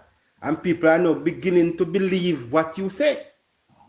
And so that is why you find people flocking you to get the information, because they realize that here's a professional man who has a calling. Watch this. Also a man of the cloth, right? Watch who this has taken his time out to come and sit on a live every day to tell people the truth. Yes. And if they don't believe anybody else, they must believe a man who profess to be a man of the cloth. And a man who has given his life to support the unfortunate or the less fortunate among us. And that is why, neighbor, a lot of people are beginning to believe. In addition to that too, there were many times I resorted to Politics Plus to tell me what's happening in the country that is good. Because I could not rely on TVJ and I could not rely on... That's it. I couldn't rely on Gleaner. So it was politics. Once I say that green lower third, me I go click it because that's something where I go tell me what I want, something I want to hear. Let me tell you this. One night, a PNP councillor came on the program and she was like, neighbor, my MP wants to know how our constituency is doing. I want you know, as our MP, the Prime Minister's wife, and she is running our constituency and want to find out what Politics Plus is saying about her constituency. It tells you the kind of confidence that the Jamaican people have in Politics Plus. And so, neighbor, when you see this 13% coming out and this 19% lead for the Jamaica Labour Party, yes, it is but I simply want meaning that the message, why is there a the message is getting out there. Yeah, but why is there a disparity though? In terms of why do more people want to see this party? Are those comrades? No, it's not just comrades. What you mean? Find a lot of, what you mean? What I'm saying is that when you look at the numbers, Yes. 90% of people are, the Labour Party is ahead by 19%. When Yes. it comes down to who you prefer to run the country. They Yes. say we want the Labour Party to run the country. Yes. But when it comes to who are you going to vote for, the number drops to 13%. I want to understand where that 5%, why is there 5% fall off? All right, oh, neighbor, there are some people who they are not necessarily the kind of people who will get up and go out there to vote. And those find themselves between the undecided. They are in the block of the undecided. And the people will say they are not going to vote. Because, you know, those people are out there. They are not into politics. You have a good block of Jehovah's Witness who they love the Jamaica Labour Party, but they will not go out there and cast their vote. Yes. You have other professionals who say, listen, I don't have no time to go to the polling station. And there are those people who generally don't have a vote. Right? Yes. Yes. So what you find, neighbor, the people who are, if this is a part of the registered voter, there are people, neighbor, who are saying, well, listen, I'm not either side of the political divide. And you find people who are sympathetic to the PNP who say, listen, I am not voting against my political party, but I'm not voting for the Jamaica Labour Party. I'm not voting against the Jamaica Labour Party. So as a result, I am not voting. Right? And Barry, it's straight to the point to Barry. It's straight to the point to Barry. When you look at that, it's straight to the point that definitely the undecided is definitely leaning towards the governing party. Because if you find that more persons are saying that they want the governing party, but the governing party is leaning by less, it's true that the undecided is leaning to the governing party. Because I trust that majority of that 5% is made up of the undecided. They might not participate in the voting. It's not a matter of trust. The number of undecided has been reduced, dramatically reduced. So yeah, that's why I say it's strengthening the point more. Yes. This 19%. Right. So neighbor, listen up, and we're still a couple of days away from the election. So even that 5% neighbor, or that 6%. That has not yet decided to vote. I probably may say that they are not voting. Would they still have 4 days to decide, and then when the runners go to their house to pick them up, they may very well see a friend in the car and jump out there and go vote. Barry, is this momentum reflective of the strength of the party, its performance in government, or do you think it's a rejection of the PNP? Because the PNP really would have run a pretty devastating... a mixture of both. It's a both. It's a mixture of both. It's a mixture of both. And you put a third in it too. I've been long saying that the PNP, probably 2 months ago, that the PNP has let down their people. Yes. But it will also be a discredit too, to not highlight the performance of this government. Yeah, I think the performance of this government that are diluted and disilluted the PNP. Mm-hmm. Yes, but remember Barry and guys, that it is the same party that was behind in the polls. So what over the last month would have propelled them so much ahead? What is happening? Is it Andrew being on the ground? Is it that people are now timing? It's timing. It's timing. The JLP ran a very structured and detailed, meticulous campaign. It's a timing. Everything that the JLP did was spot on. Yes, and that placed the PNP on the back leg. On another note, one of the major things that I believe people were on the fence as to whether or not the Integrity Commission was right about him. And closer to the election, when nothing solid was forthcoming from the IC investigation, that gave the people a clear vision that we see your work, but we want to know if this is true. And when that never come forward, then people just got up and say, you know what, I've made up my mind. This is a hoax. We are going to vote for Andrew because he did perform over his tenure. All right. And there's another way to look at it, neighbor. Last year, we had a number of issues happening to Jamaica. We had the burial phenomenon, right? That kind of wiped out a pretty significant portion of our GDP because we lost a lot, you know? And it kind of put people under hardship.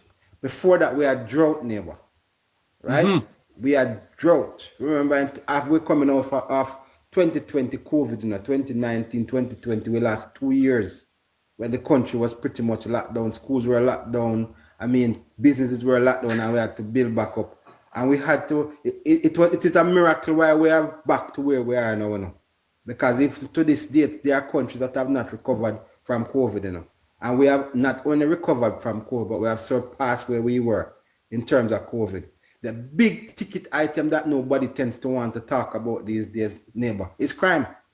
Crime played a significant role in how people are viewing this government because, neighbor, people are now beginning to go out and feel safe. Yes, I think you're to the point where, to the point where now, neighbor, nobody, the crime has not been a campaign message for any of the political party because it is not sexy enough again for the opposition to talk about crime. Hold on, Barry. But I heard the opposition leader being so disingenuous, suggesting that he's commending the police and the security forces for the reduction in crime. I'm sorry. And did you hear that, sir? Yes, I heard it, but guess what? Guess what, neighbor? The people are saying we see through you, Mr. Opposition Leader. We see you, and we not only see you, we see through you.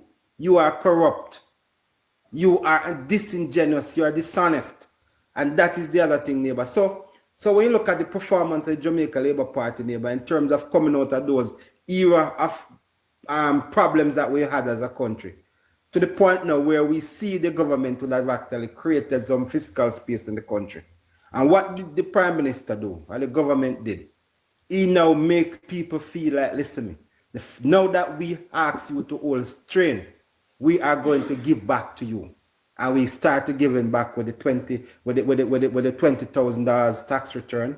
We start to give back with the social pension, the social housing, the solidarity program, and all of these things that we are given. That the reduction in GCT, the water commission, amnesty, all of these things, neighbor. So if you don't play that the people are feeling, you hear people are talking about it's not their lived reality, neighbor, it is their lived reality.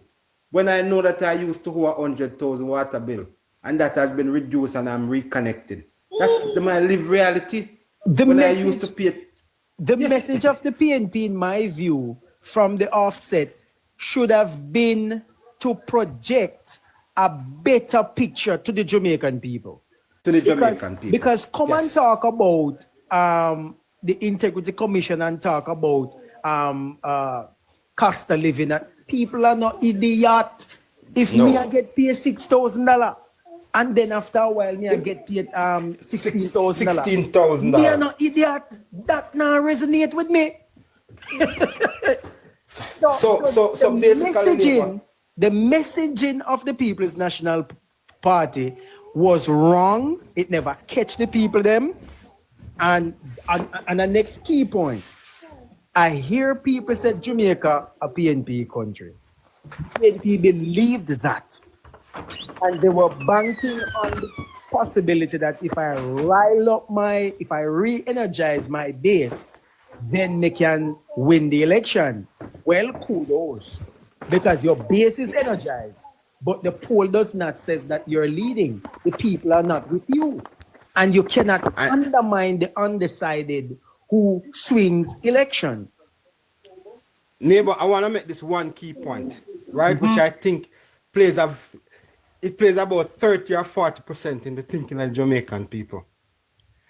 The fact that you have come and make it your business or your campaign strategy to malign, undermine, lie, assassinate the Prime Minister's character, right, would have been a very big thing to the Jamaican people. Because what happened, neighbor, they see the Prime Minister as one of us, as an ordinary Jamaican who come from the bowels of the working class, who has risen to becoming the Prime Minister of Jamaica. And that is probably the only prime minister would have gone through so much prosecution and still stand tall. And they did it in 2016, neighbor, and the people did not love it. And they gave in 2020, the people did not love it, and they gave the PNP a backsiding. And this time in 2025, neighbor, they come back with the same approach.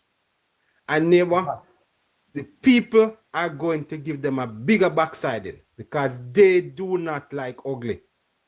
And if I may say to you, neighbor, they are not telling you, but there's an implosion that is going on in the People's National Party. Because a significant portion of the people in the People's National Party are blaming Dayton Campbell for the approach they would have taken to the campaign. Right? Because they are saying that they told Dayton Campbell not to go after Andrew Holness. Barry, yes. Say it one more time. You can't say it one more time. Yes. You have to say it again.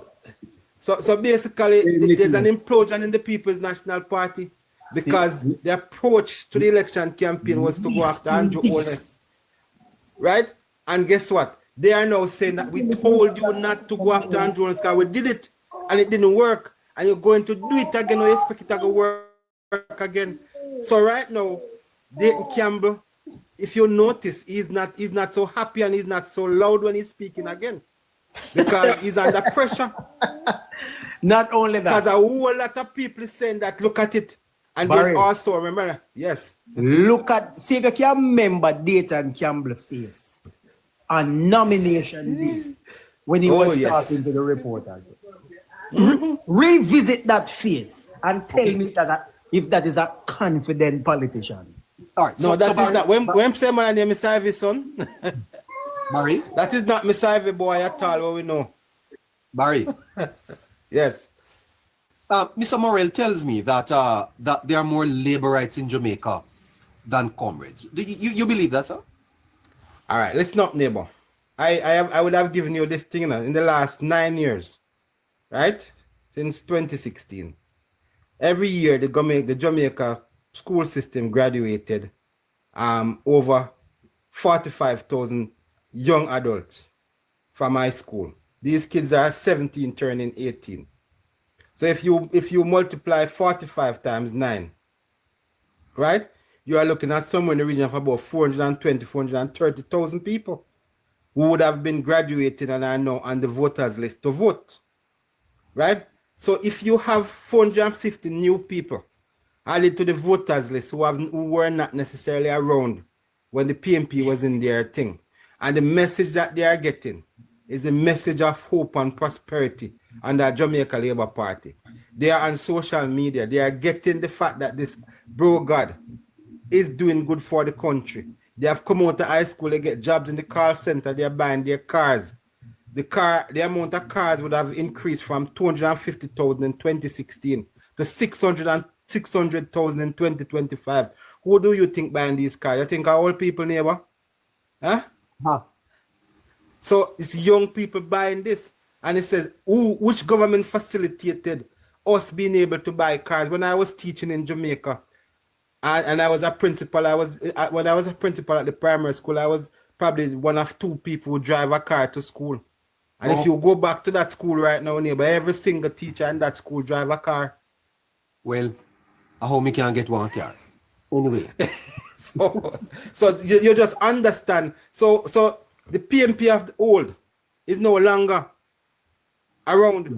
The Vin Lawrence, the Paul Burke, the Alston Stewart, these people, they are no longer there when Vin Lawrence used to be on 70 boards and every board used to have to make a contribution to the People's National Party election campaign. Barry. Right? And they had more money than you could think Barry. of. And their organization was spot on, yes. Barry, yes, sir. About 2 months ago, as a matter of fact, long before that, because I'm a thinker, you know, I will think. And so one of the things that I came up with was the concept of paying homage. Paying homage.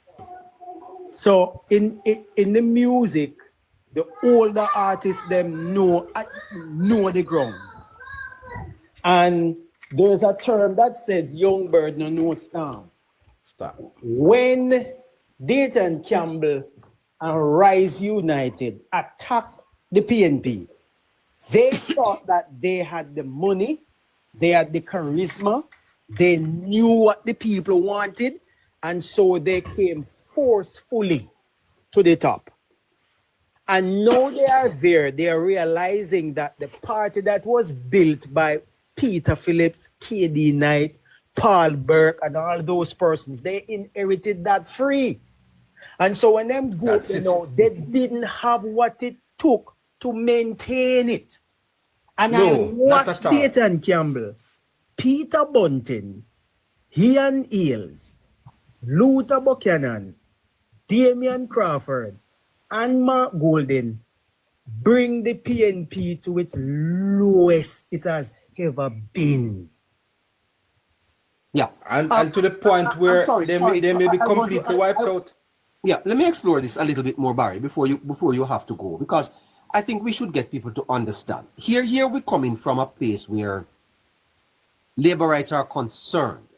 Their party almost lost the local government elections. The PNP won the popular vote.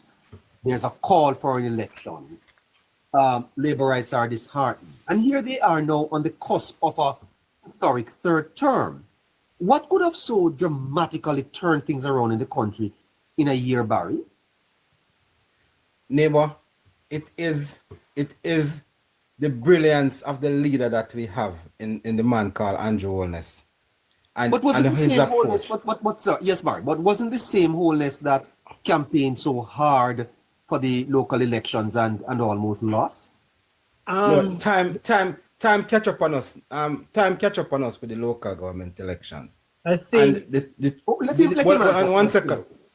Time catch up on us with the local government elections. There's no doubt about that, because we have been kicking the can down the road for a long time. Because we were not in a position. Because if you know, people were going to an austerity measure coming out of COVID. And local government election was due way back. In fact, the local government is called every 3 years. And these councillors were there for 8 years. So because of the economy that we inherited, it was the management of COVID, that actually gave us a second term, in government, Andrew Holness became extremely popular in terms of how we manage COVID. And so even though at that point we won the election, coming out of that 2020 election, there was a lot of things that you had to put in place to kind of get back the fiscal space to start to make Jamaicans feel things. And people were going through the pangs of hell during those times. Businesses were being lost. People were trying to recover from their businesses. And coming out of that, as soon as things started to look up again, then we had burial coming in and we had a drought and, things started to push people down the road. And at that time, people were not necessarily very happy with the JLP. And because we had no choice, but we had to call a local government election because we could not postpone it any further. But, neighbor, fast forward to a year later, when Andrew Holness decided that, listen, we now have the fiscal space within this budget that we are going to be able to do some things. And neighbor, I tell you, it is working like a charm for the Jamaica Labour Party and the Jamaican people. People are happy. People are happy with the direction that the country is going. And guess what? As a result, we are seeing the polls where they are right now because of how it has been managed and the timing of it, neighbor. And trust me, it is going to tell in the polls.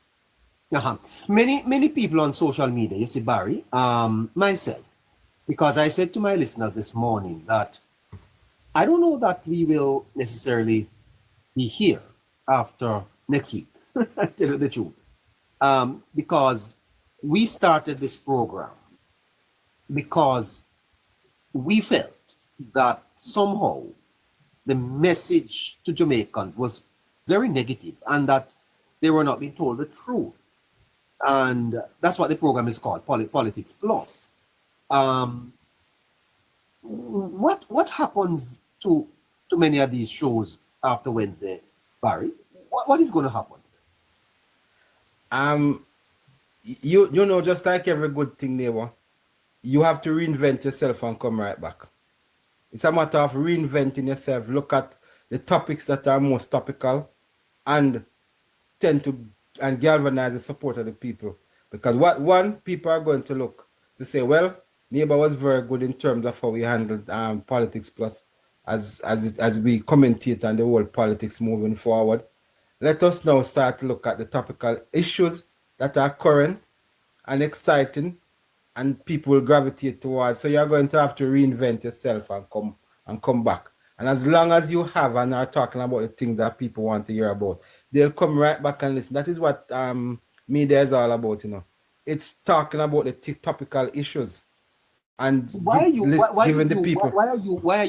Why did you come on, Barry? Because you have been in this space here a lot, why have you done it? All right, let me tell you, neighbor. I am not in Jamaica.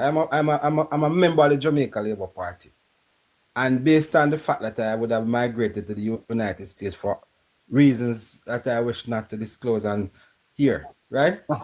I am still a member of the Jamaica Labour Party, a paid up member of the Jamaica Labour Party.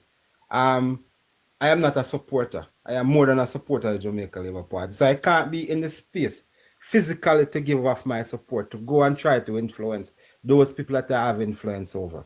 So I figured if I were able to go on these platforms where a lot of people would come from time to time, listen to what I have to contribute, I would be able to kind of win some people. And I'm using this opportunity, this space, to actually make my voice be heard.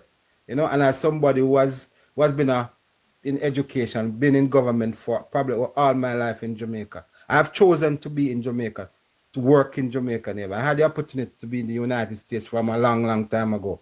But I have chosen Jamaica, right? And I lived in Jamaica, spent enough years in Jamaica working.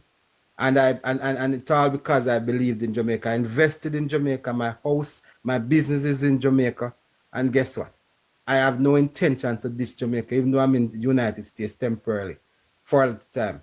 I intend to come back to Jamaica because I believe in Jamaica and I see Jamaica Labour Party as the best vehicle to take Jamaica to where I can live comfortable, retire comfortable, and my kids, if they want to come back to Jamaica, to live in Jamaica, neighbor, they would come back to live in a space that will be free, safe, and provide an opportunity for them to live, do business, and grow their family. And that is why I'm here supporting the Jamaica Labour Party and giving up my second job to be here in the days after school.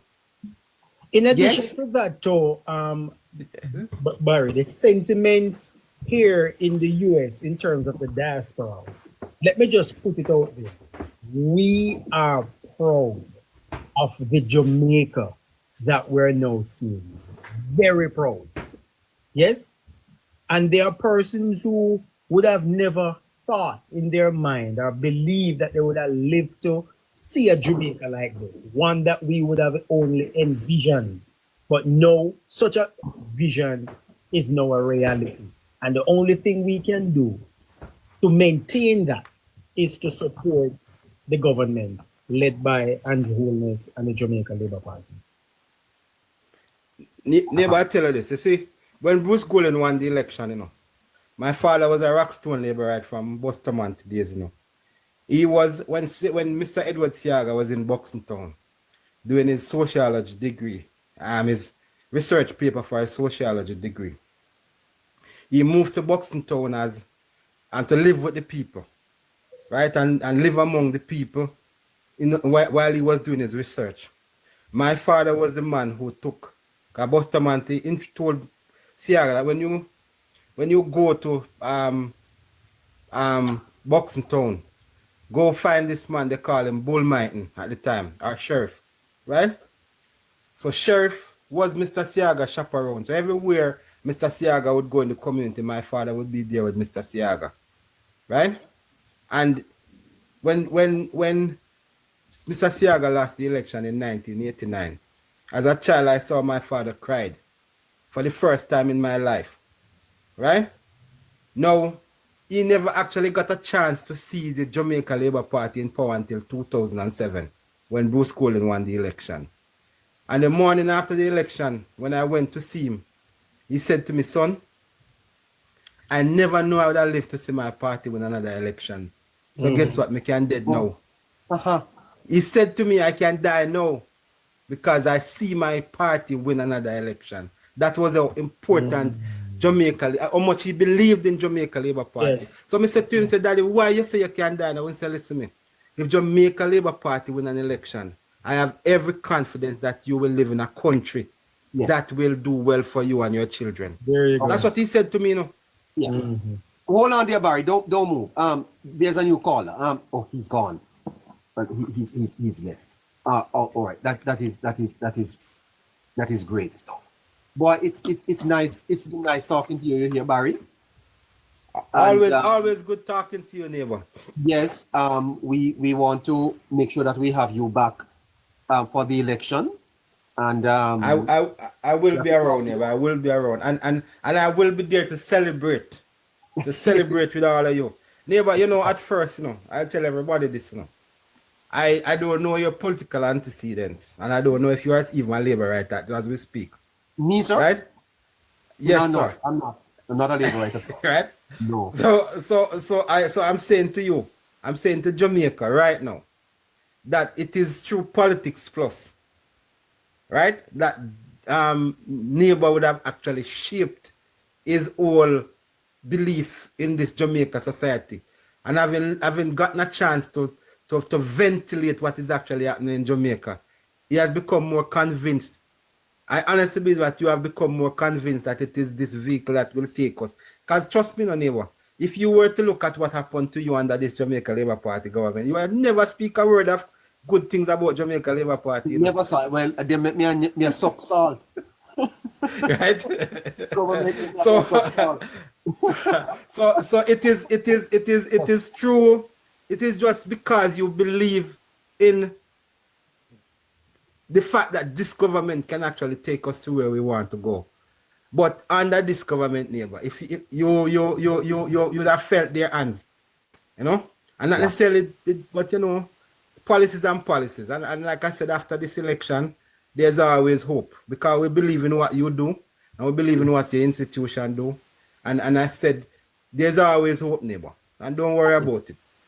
Neighbor, hold on. Can you have Barry hang around for a second? I wanted to ask him something before he leaves.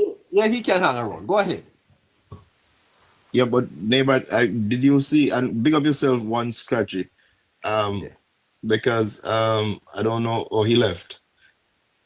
All right, I just wanted to ask your neighbor, did you see we had this conversation the other day about Westmoreland, and you were telling me that you found it unbelievable. That what I was telling you, did you see that reflected in the polls yesterday coming out of Nationwide, that blue dot poll? I don't know if you saw it. Well, I have gotten additional information, sir, that that Danny Lawrence is ahead by some 10%. I've actually gotten information that West, that's his James. Garfield James. James is likely to win that one too. By the way, Central Westmoreland was never in question, you know. No, I told you.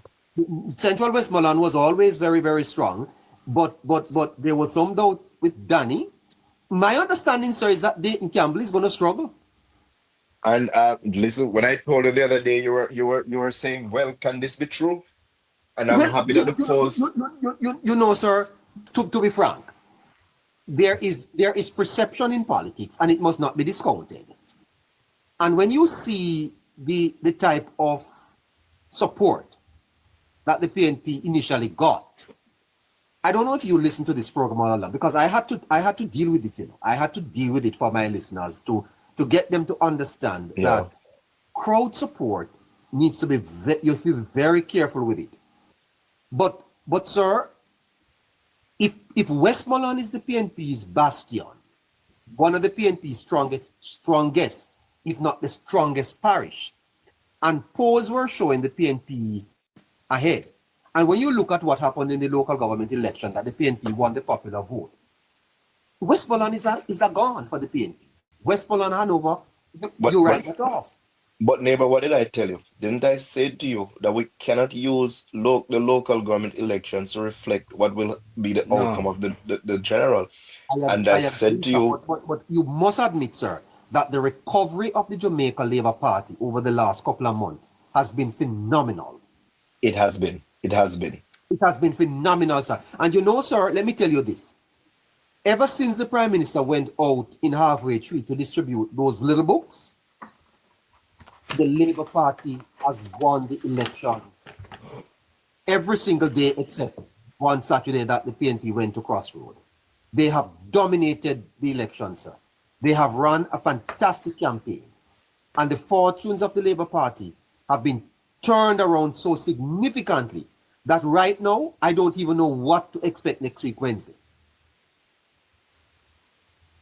Well, Neighbor, let me tell you something. Game of the Labour Party, if the ground game of the Labour Party comes and is at peak performance, there could be a massive election for the Labour Party next Wednesday.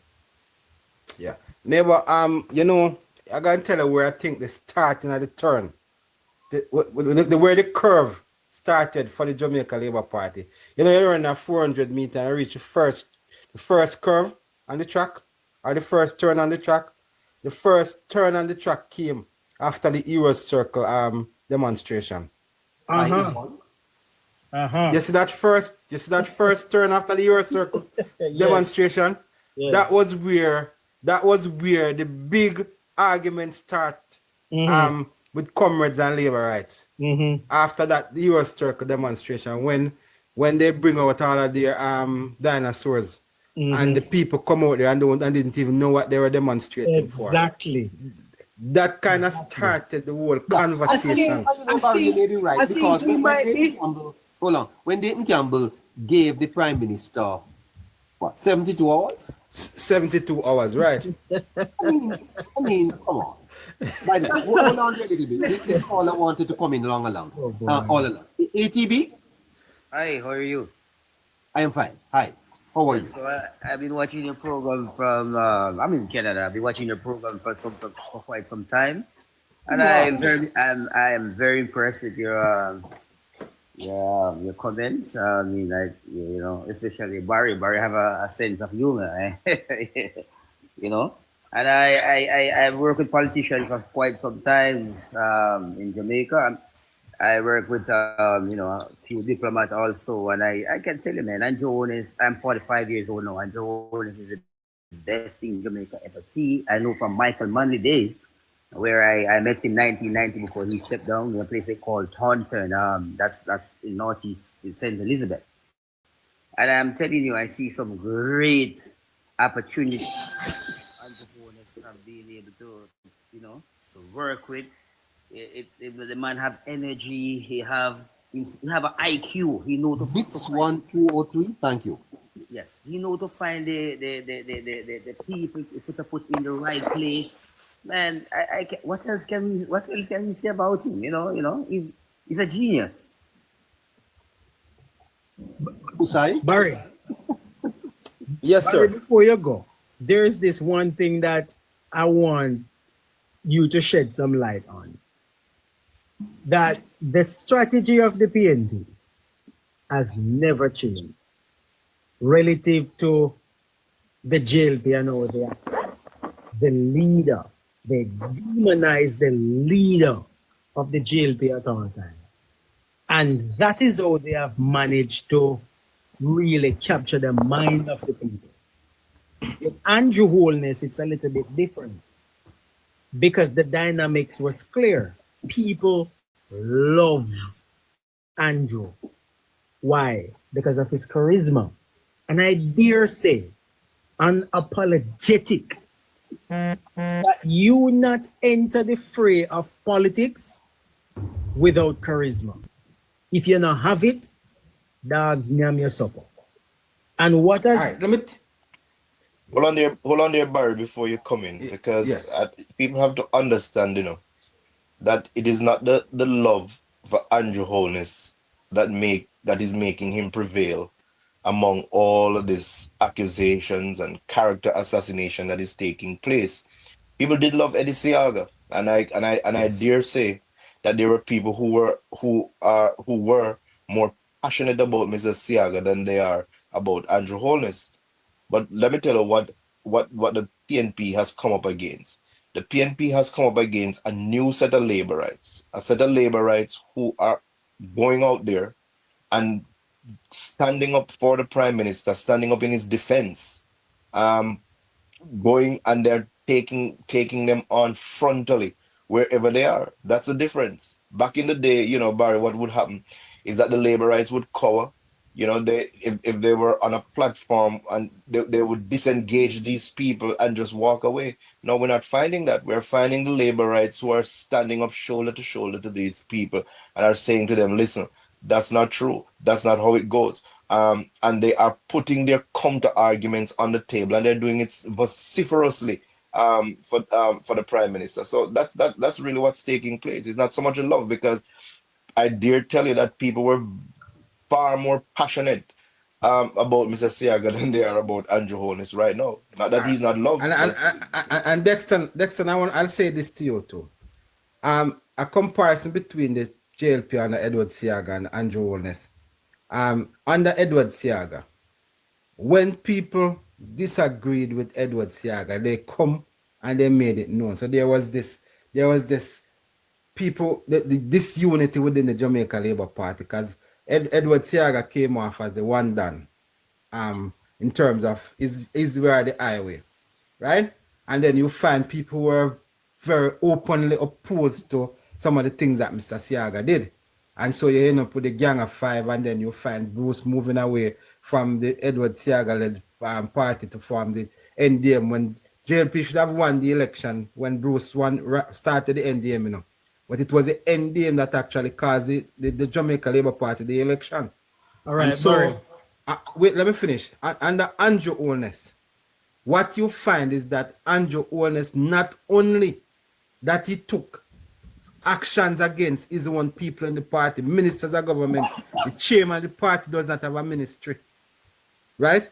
His closest confidant, Andrew Wheatley at the time, is out of a ministry for 7 years now, right? And the other people will put aside. And guess what? These people are up, and Tufton actually took Andrew Holness to court.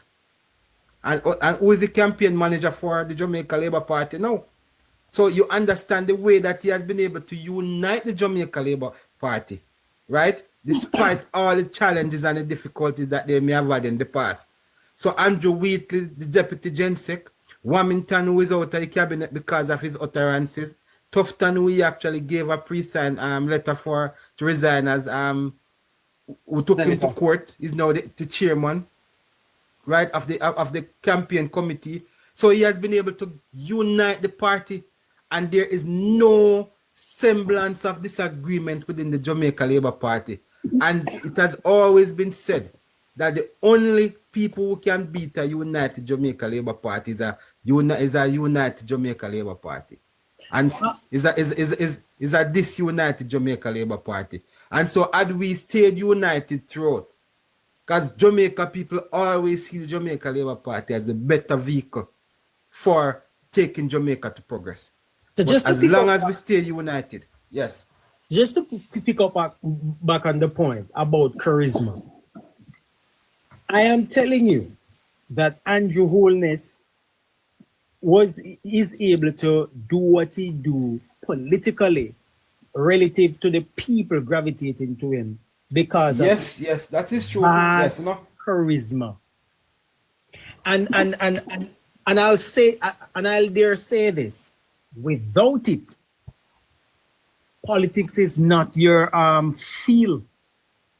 One of the things that is beating, one of the major things that I believe is beating the PNP, they cannot find a leader that is as charismatic as Andrew Holness.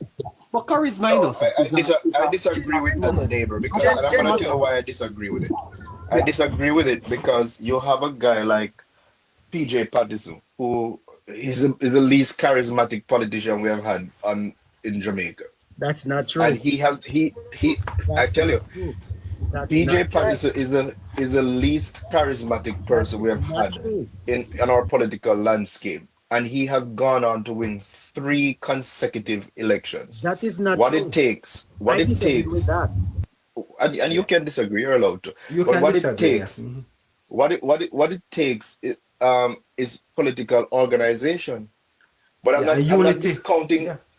and unity. And that's what I'm Yeah, saying is Yeah. that what I am not PNP has disputing come up that, you know. against, what the PNP has come up against in Andrew Holness is that he has a team around him, neighbor, Yeah. that will go out there and they'll bat for him and they'll debunk all of these things that the PNP is putting up against him. We have people on the ground who come on these lives, who go all over the Sure. place, who will go on the platforms and engage these people frontally and deal with them in terms of their character assassination and maligning of the prime minister. That's what that we stand as a buffer.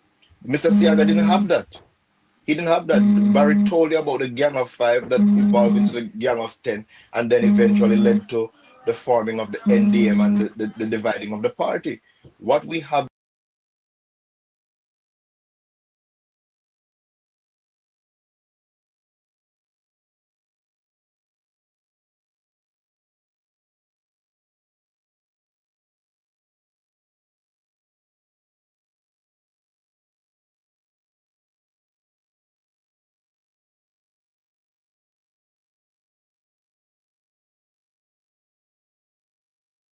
The neighbor, it's a privilege to be on a platform with such high esteemed gentlemen and listeners. Big up on yourself, big up on yourself, big up Mr. Neighbor. I'm hearing the conversation and I'm following it. You know, for me, I don't know if I would say Andrew Holness is charismatic. I don't know if that's the word we want to use. What I do know Andrew Holness has is a team around him, like the previous speaker said, which is true. You know, Andrew Holness, you see the type of people that is serving in his cabinet. There's a lot of people in the background. You know, like I don't know if you remember Major Rocky Mead. You know, he's been an organizer for Andrew Holness for a very long time now, since he left the army. You know, then you have the Labour Party organization. You have people up there such as Sharon A. Webster. You know, so there are some good organizers, administration around the Prime Minister. If it is that tomorrow morning Andrew Holness would say that, yeah, I'm not gonna do this anymore. The party has many, many, many talents in place to take over at any time. A lot of these, what we need to look at as well, a lot of these people, such as Favor Williams, Dr. Nigel Clark, even our lady, Ambassador Marks. These people, Marx, yes. they don't come into politics because they love politics. You know, Dana Morrison, they don't love it. It's not natural for them. They're business people. They're business minded people. Their bread and butter is business, not politics. They're doing this because they love of country. And even Dr. Nigel Clark said it himself in his own personal testimony. He said, you know, I did this because Andrew Holness asked me to do this. You know, so he has a way, Andrew Holness has a way of convincing people. Audrey Mark said it on Cliff Hughes the other day. Said the Prime Minister said to her, in order to make a difference, you need to be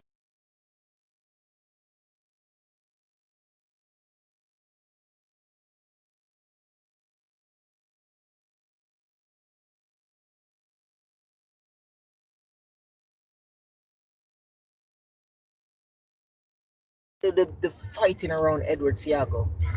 All the fighting that was going on, the disunity, the infighting, all of that. Edward Siago didn't do nothing. He was just quiet because he knew he had somebody coming. He said the person that he wanted wasn't ready yet. And then now we've seen this is a result of Edward Siago's work. Sometime in your generation or in your lifetime, it might not be. But then it's in when you gone now, that's when your legacy, you know, this is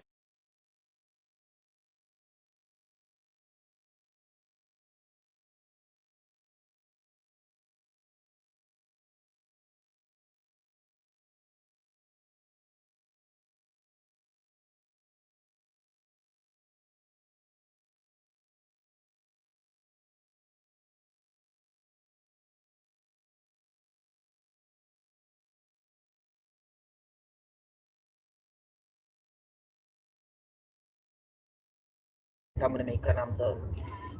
You see, next week going into the election, I'm worried. I am very worried. And I'm not worried for the Jamaica Labour Party. I'm worried for the PNP. I'm worried that if it is that we end up with a landslide, we could be staring at them being in the wilderness for a very long time. For a long time. We have a viable opposition.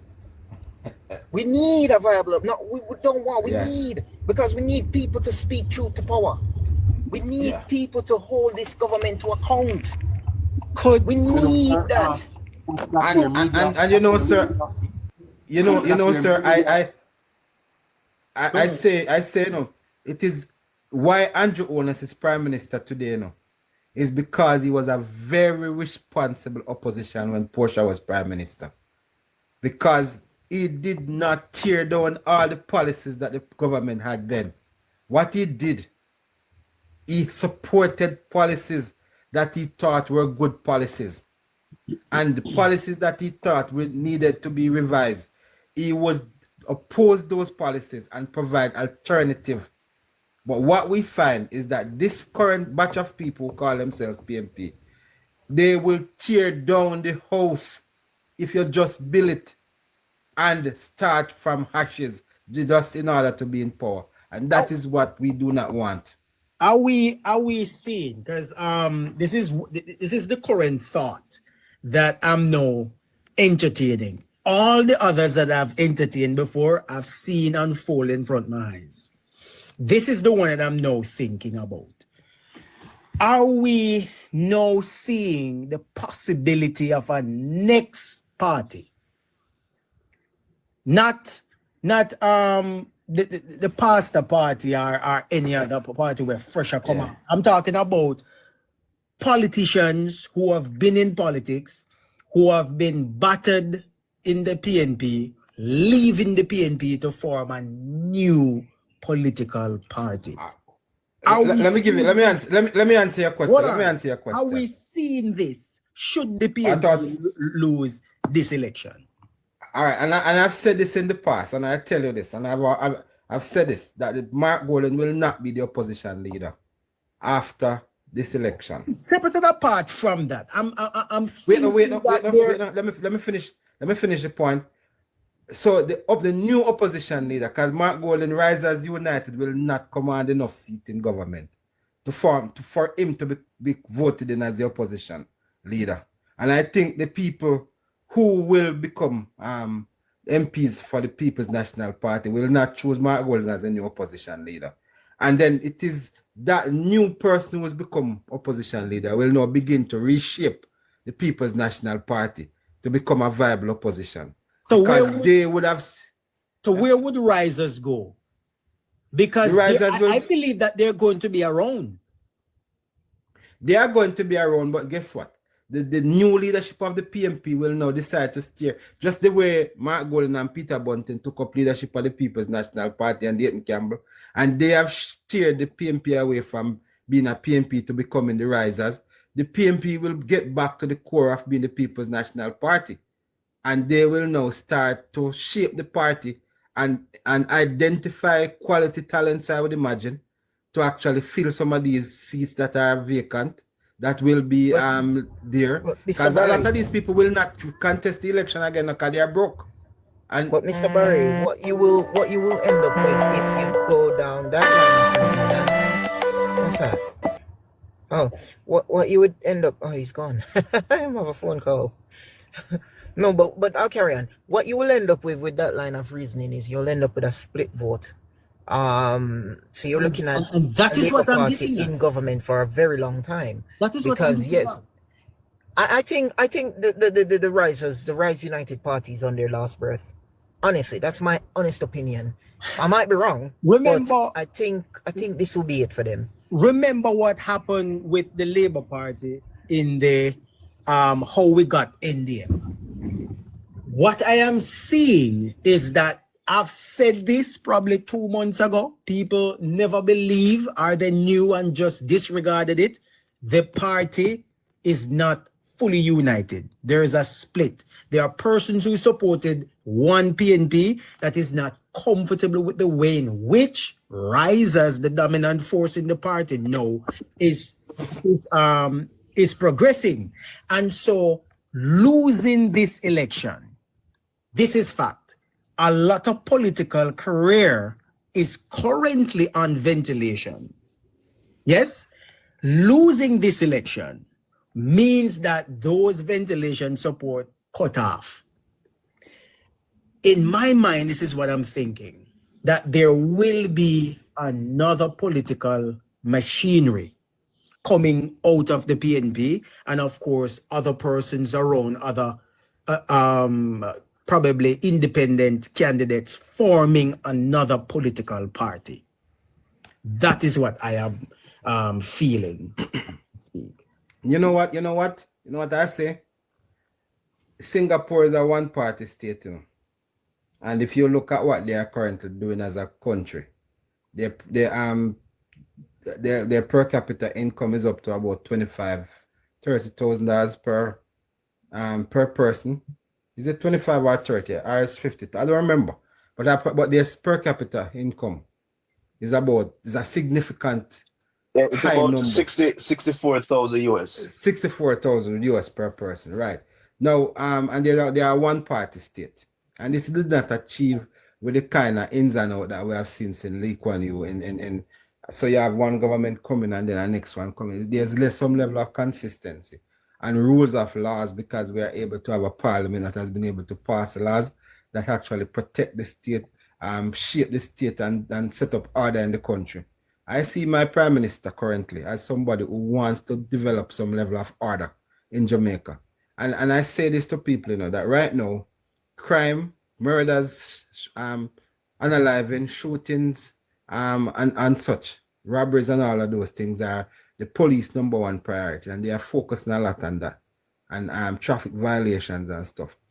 As soon as those become under control, and the police work has become much less because crime is under control, we are going to begin to see a lot of pivoting towards order in the society. And when we begin to see order in the society, it's now telling us that we have turned the corner as a country, where people now are not now feel free to eat from their boxes and throw it on the street or throw it in the drain. Or you people come on the street side and they just... Mr. Barry. Yeah. Mr. Barry, sir, a lot of those, what you're mentioning, are more like cultural developments. Yes. You know, cultural stuff, which can't be changed overnight. No, but I'm just saying to you, sir, the point I'm trying to make is that, you see, because these things have to be enforced, right? It's not like you can just expect... But Mr. Barry, yeah. Jamaica don't have a law issue, you know, because we have all sorts of laws. It's an enforcement issue that I have. Yeah. Yes, so the point I'm trying to say to you is that the people who we have to enforce these laws, they are so occupied with the whole issue of major crimes, police in criminal areas, trafficking outlaws, robberies and all of these things. So our resources are tied up in fighting those. So the moment we are able to reduce those major crimes to a manageable level, we will have more resources to put in to enforcing some of these simple issues that are now plaguing our society from turning the corner. And that is, I mean, like where I live now. I don't want to be misguided. So just for clarification, Skyfall, are you saying that lawlessness is not the issue or was never the issue? No. He says the lack of laws. It's no. So Jamaica have enough laws. It's just the enforcement, as Barry rightly said. You know, we don't need more laws on the books. And also, it's a cultural thing to know that you're not gonna walk down the road and throw your box on the road or your rubbish, just dash it on the road like that. You understand what I'm saying? I think the struggle so these things, you know, you need to have it in you that you will not do that because you're taking care of Jamaica. Lawlessness. Love for country. Lawlessness. Right? It is enshrined in the fabric of our Jamaican culture. Lawlessness. Okay. And look, how I know this, it's not even up for debate. When Jamaicans leave their country and they go to a next country, we know England have felt it. Canada has felt it. The United States have felt it. So lawlessness. I don't know if I agree with that though. Let us hear I don't know if I agree with that. Oh, sorry, go ahead. Let me pull this one up. Wally British. That's one I'm going to pull up. That is relative to the UK, which would have allowed the imposition of visa to travel to the United Kingdom. So this is not something to sugarcoat. It is because of the state of our condition being lawless that it begs the need for stronger measures and stronger enforcement to those measures. But it does not negate from the fact that lawlessness is rooted cultured in our society. That's not up for debate. Well, and that's not what I was debating though. I was simply saying that, I mean, if we're looking at the trajectory of where our country is going, right? I mean, and I'm making the point. Where I live, it's like we probably major crimes are pretty much non-existent. So what you find is that the police, what they do is enforcement in terms of pretty simple things. Need for stronger enforcement.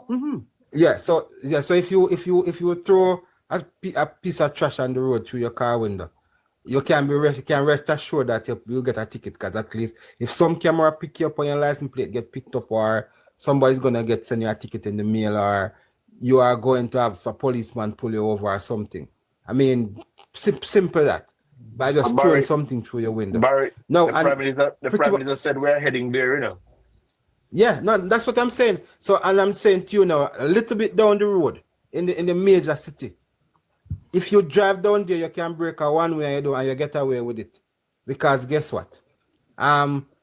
Shootings and unaliving are the major thing. And you find that the police are occupied with trying to make sure that they protect, they deal with these major issues. Because robberies, shooting, and all of those things are a big thing down in that little town down there. So you could make a U-turn in the middle of the road, you could drive up a one-way, and you don't see a policeman stop you. And even if a policeman stop you, man, turn around and go back the other way and give you a blind. But if you ever do it where I live, even if you call a thing, they have a thing that is called rolling. If you pull up to a stop sign and don't come to a complete stop and a policeman is there, he's gonna charge you for rolling. Yeah. Right? Simple thing like passing too close to a policeman when he stops on the road. That's another law. Move over law. Those are some of the things that they enforce. I mean, if you have crime down significantly, where that has not been a major issue for the police, they will have more time to start to deal with enforcement. People urinating on the street, on the side of a wall. People eating and throwing their garbage on the street. People selling their stuff on the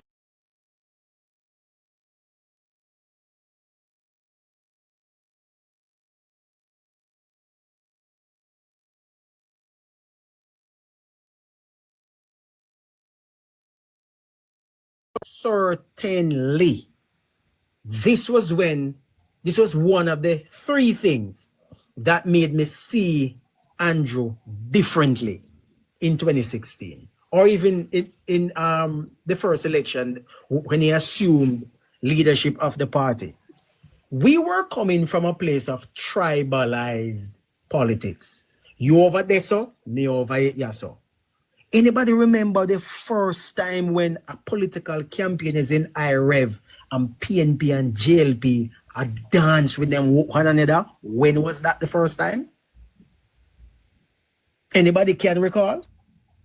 When Andrew became leader of the JLP. And I watched that. That was the one, that was probably the third. I mean, I say, yo, this man has shift the political dynamics, you know. Yes? And right through the election, So till one day, I ascribe to the term that politics is a national sports day in Jamaica. That was how I came about that term, to say that politics becomes a national sports day in Jamaica, where everybody is just having a political camaraderie, except for now. Yes, and two, when he became Minister of Education, I was in high school and I felt the shift. I knew nothing about politics. I just knew that something changed in the classroom. I was probably in 10th grade. That was two. And number three, when he won the election and I saw the image of Jamaica, the civic pride of Jamaicans, that was when I said, okay, then we have now in our midst a leader, a person that transcends political boundaries. And so the PNP knew that they had to come with something to tear him down, but it didn't work, and it cannot work. Clean, pure, and I'll dare say charismatic. When Andrew got grown and I walk the streets of Jamaica, watch the charisma.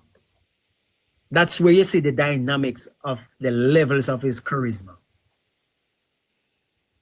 And the historians tell me, like Richard O'Brien Chang, that the last time they saw that was with Bustamante. Portia also had charisma, you know, the people loved her because she was charismatic and she made good for TV. But it cannot be downplayed by watch Andrew hold. All right, if you want to see the level of Andrew's charisma, move Jamaica outside. Watch Andrew on the international scene. Movie star.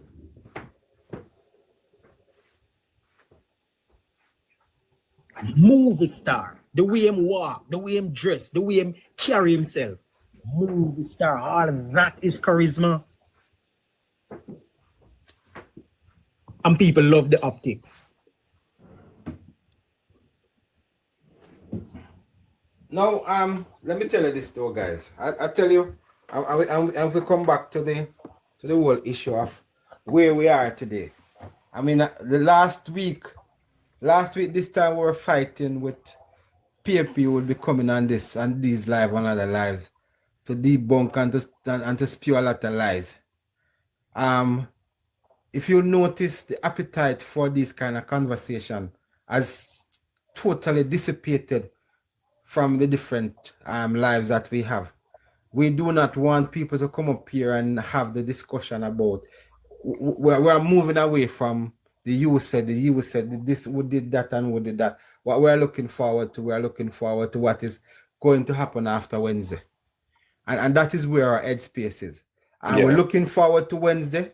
We're looking forward to actually making sure that we cement this victory as supporters of the Jamaica Labour Party and looking beyond, looking forward to where our Jamaica will be.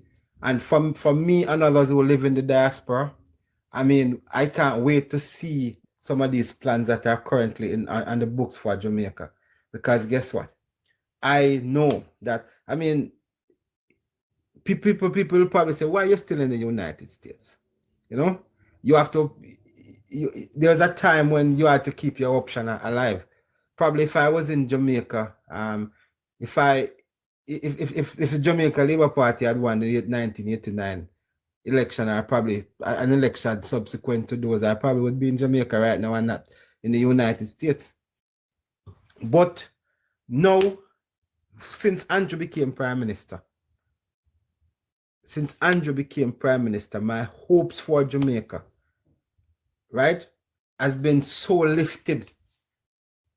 And to the point where most of my investments and most of what I have are in Jamaica. And that's where I intend to retire. That's where I intend to move to. And what I'm seeing, I have some friends of mine who are calling me every day, Mr. Martin, want me, you can't find a piece of land in Jamaica for buy for me. There's a time when people look at me and blatantly said to me, listen, I'm not going back down there. I mean, I vote for a visit, yes. Me have to But whisper now I this. see people, yeah. Me have to whisper this. I told my wife to make we buy piece. When Andrew broke because I'm from St. Thomas, and when Andrew broke the ground in St. Thomas to build the town center and the highway and all of that, I said, look, let's get a piece of dirt before it's too late. She said, St. Thomas? Abaka God, we're on a one part. No, she's telling me that we need to revisit that prospect. That is the sense of pride. No, me over the US. No Jamaican, no proud of Jamaica like me. When I talk about Jamaica, I talk about Jamaica as if it is heaven. That's the civic pride. Pride, yeah. That is afforded the Jamaican people. Can I ask a question, please? Barry, it's a question from Mr. Barry. Mr. Barry, you said something earlier. You made mention of Singapore. I wanted to understand your thought process. Were you making mention of Singapore to say that we should probably adopt that model of a one-state government? Well, not necessarily. No. I mean, I'm always in for democracy, and holding our government into check, and a viable opposition always does that, you know. But I'm simply saying that sometimes, I mean, it's like it's up for discussion, you know, and I say that because if we look at where we have gone over the years, in terms of how we would have in the 1960s coming forward, right? Jamaica was growing leaps and bounds, and if you look at the plan that Jamaica had for the government then had for Jamaica, if we had continued on the same trajectory, we probably would be in a similar position to that of Singapore. But because we have been changing hands over the years, you have one party coming. They would have actually done so in the 1960s, in the late 1960s, our growth in the economy was somewhere in the region of about 18.2%. Right? By the 1970s, late 1970s, we have lost about some 25% of our GDP. Right? In the 1980s, we saw a return to some level of growth within the economy. And by the 1990s, we became so burdened by debt and we were fin-sacked, right? And to the point where we would have lost over 40% of our GDP to fin-sack, would have actually lost 44,000 businesses, people's lives, and the country would have set back significantly. Murder rate skyrocketed, and you look at our debt skyrocketed during that period of time. Fast forward to 2007, when we begin to see a return to some normalcy in our economy. We saw under Bruce Golding, he kind of came in and removed some of those non-performing government entities such as Air Jamaica, the sugar companies, that were actually an albatross around the economy. And as a result of that, it kind of freed us up in a time when we had a world recession, where Bruce did the heavy lifting. I mean, we had some challenges, yes, but because we did the heavy lifting, we actually had the first JDX, where we actually swapped out some of our debtors for some lower interest rate. Because, you know, we're pursuing this high interest rate regime in the 1990s coming up to 2007. So JDX 1 was very important for us as a country. And it was so good that after we lost the election in 2011, the then government thought it fit to do a JDX 2, which also was very good. We actually introduced the whole issue of fiscal responsibility framework to kind of ensure that we did not go back to where we were coming from in the 1990s. And that started, the idea started under Bruce Golding, right? And so if you look at that, Do you believe moving forward to let me just sorry, I finish. was gonna Moving forward to sorry, 2016. Let's move forward to 2016. We saw where Andrew Holness came in, and what he did, he actually made sure that we reduce our debt to GDP, freeing up fiscal space within the economy. So what it is indeed doing is actually spending money that you have. Now our borrowings has become significantly less, and we're not able to grow the economy in a way that we're not able to fund a lot of our budget from resources that we would have collected.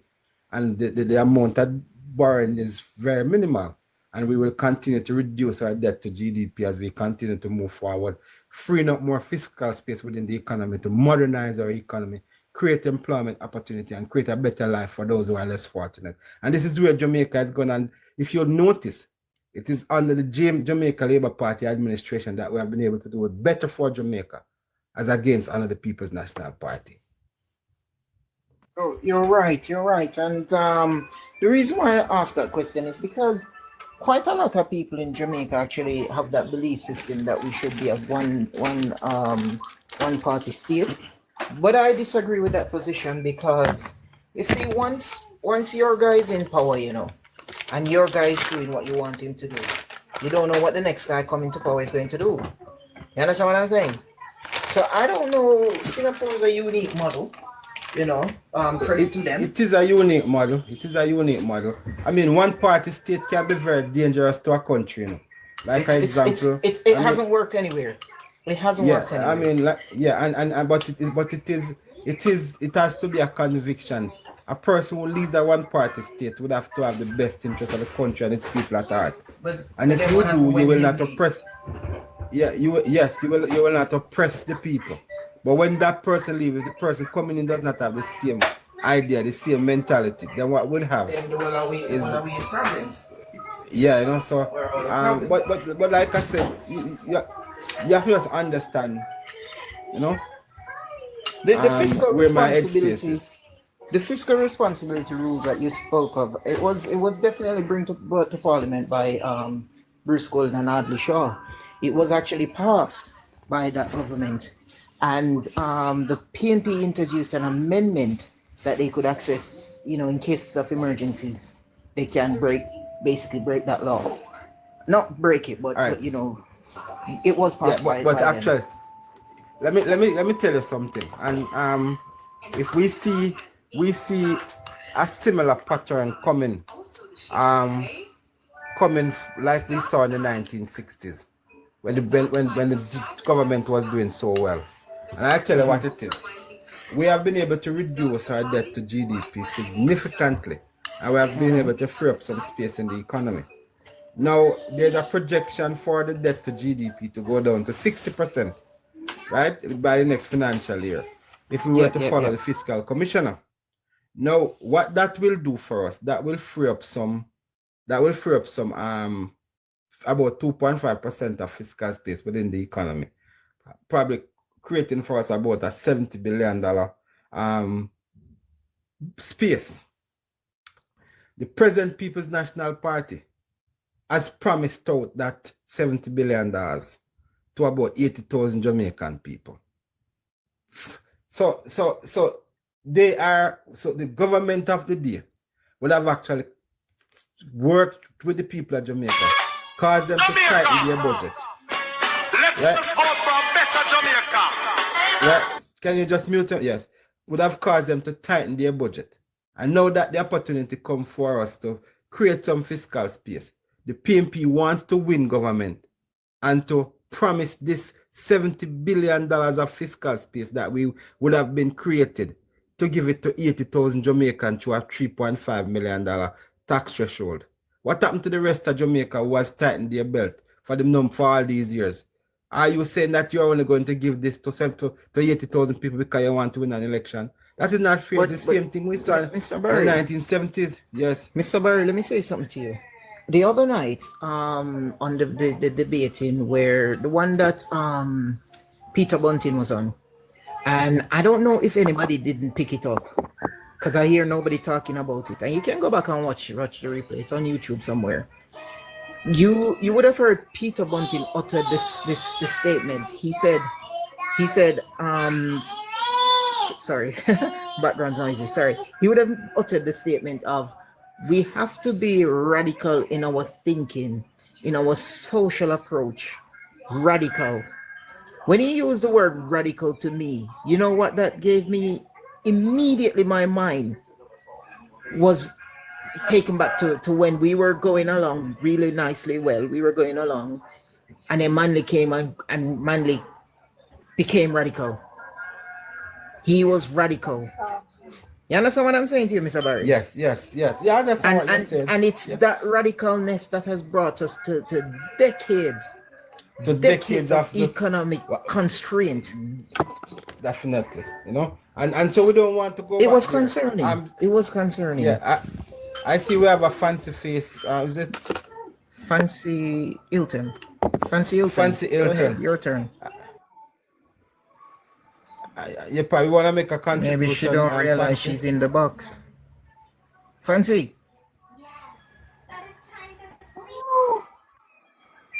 Yes, Fancy, how are you? Are you with us?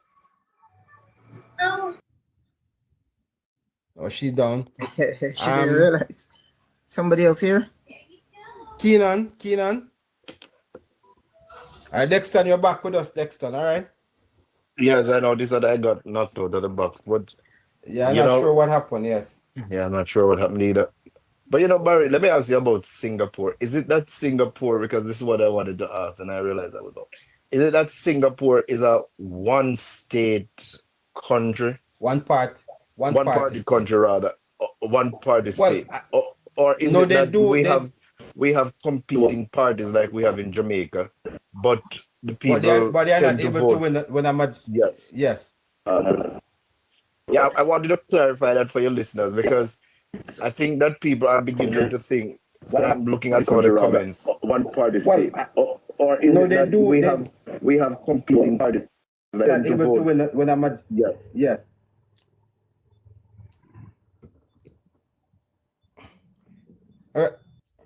Yeah, I think the live is freezing up. I don't know what's happening.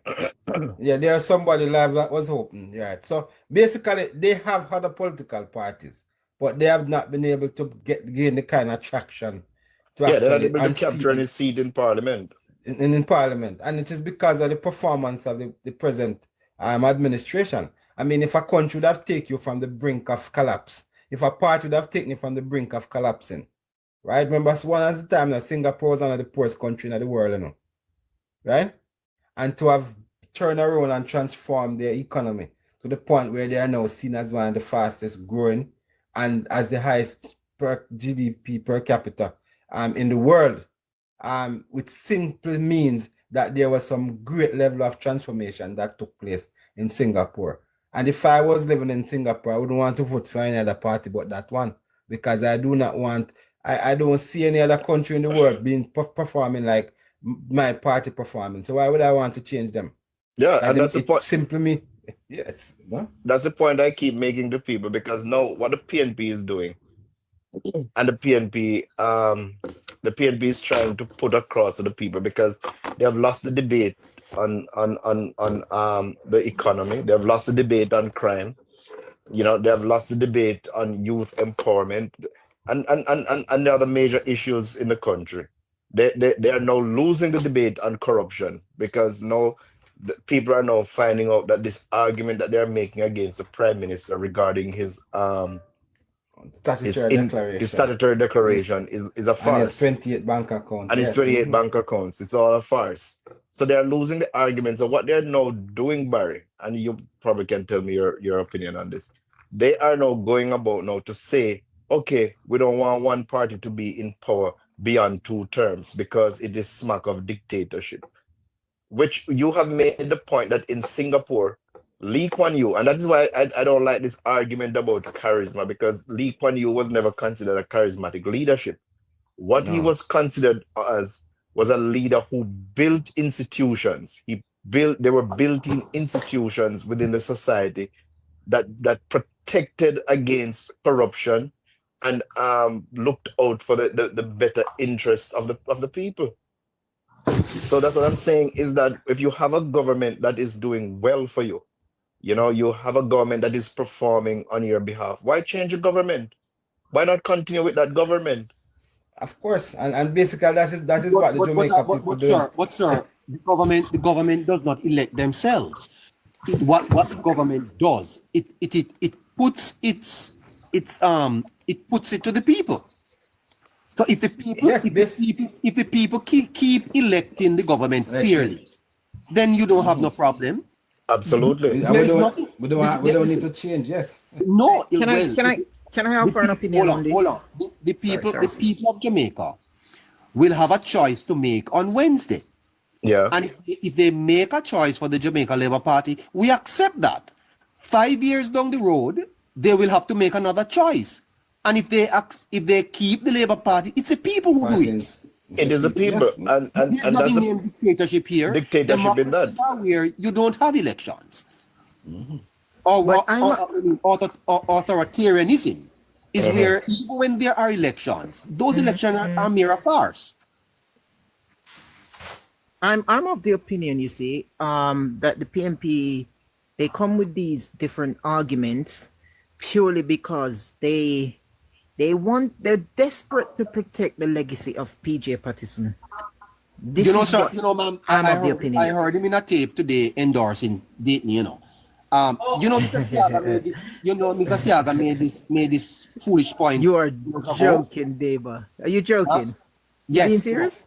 Yeah, I was telling you that Mr. Siaga actually made this point, about 2 terms.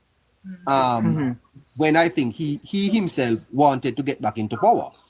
But the fact of the matter is that it is the people that decide their government. And if a government performs and the people feel like they want to keep them, then that's perfectly okay. It could be for 20 terms. No problem. But I think they're desperate to protect the legacy of a PJ Patterson. No man, of, PJ, the three term legacy. The three term. They're desperate to protect that. They want to say we had the longest serving prime minister. That's my honest opinion.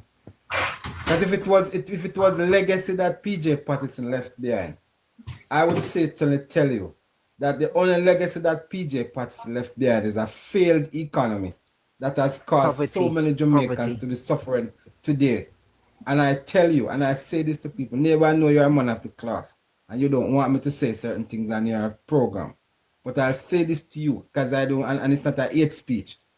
PJ Patterson and others like him, who presided over so many people losing their wealth, so many people losing their lives because of their policies. They will live and they will want to die and can't die. They will want to lie down and get up and they can't get up. They want to sit down and they can't sit down. They will suffer. They will not die because sufferation must reach them for all of this that they would have done to the people of Jamaica. And that's what I'll say now. I don't know if it's bad or it's good. But I'm not wishing death on them. I'm wishing sufferation at its highest. They have more money than they can ever imagine to spend. Right? And the money that they have can't help them. And that is what I wish for them. That they will lie down in their bed and they can't move because nobody's there to turn them. They are the beck and call of their helpers. You know? And they take off their pampers and throw it all over the place when they pass there, you know what. And mess up the place, and that is what I want to wish for them. Because the suffering. Barry. It's all right. We get all right, Barry. Thanks. Oh man. It was KD Knight that said they created a new class of poor, I'm sure that man is confused because him say something and then him say no, him never say it, and then him say, go ahead, Dexter. Skyfall, you can't blame Barry, because what Mr. Patterson and his administrations have done to this country is something that is beyond evil. When you have a system that led to, according to Deacon Thwaites, the most massive transfer of wealth from the poor to the rich since slavery was abolished in this country. That's how he described it, It's really something that is beyond evil, what Deacon Thwaites was actually doing, was making a comparison between that high interest rate policy that was pursued by the Patterson administration during his time and slavery. So, you can't blame Barry for thinking the way he thinks about these people, because what they have done is that they have perpetrated the greatest evil that has ever been and you know what? And to think that the people of Jamaica were so. Let's go back to our folks online before I show the listeners my mother dancing. Oh boy. But why are you laughing so much, neighbor? Because for an 86-year-old woman to be out on the street dancing to Labour Party song.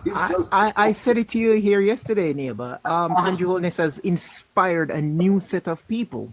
Can you imagine? Inspired, and I'll use that word inspire because that's what I see. It's right across. You hear it a lot of times. People say, "I'm not voting. I've never voted, but I'm voting this time." I've heard it so many times. But I wanted to go back to the conversation Dexter was having just now, where he said, "Also, you neighbor. I'll ask everybody on the panel, yourself included. You said that if the people want to vote for a government over and over, and that's the government they'll get, and I agree with that." But if you vote for a bad government in turn, a bad government, right?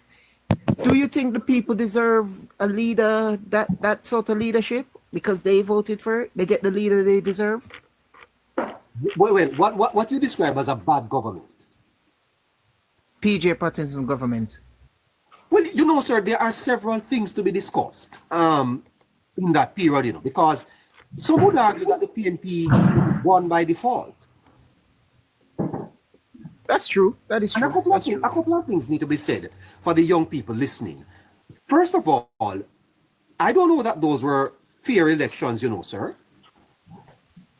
Fair elections. That's true. There's an argument to be had there also. No, and there's evidence there too, sir. There was a time when Porter Simpson Miller got 5% of the votes. Yes, I remember that. I was young, but I remember of it. Secondly, sir, is that the Labour Party at that time was not ready for government, to be frank. The divisions in the Labour Party were bad. Barry's a member of the party, he can admit. The Gang of Five, Gang of So in other words, you're saying it's circumstances that dictated why we ended up with such a government. With the financial sector collapse, sir, the PNP still managed to win the election. Come on. 40,000 circumstances then. Putting thousands of people out of work.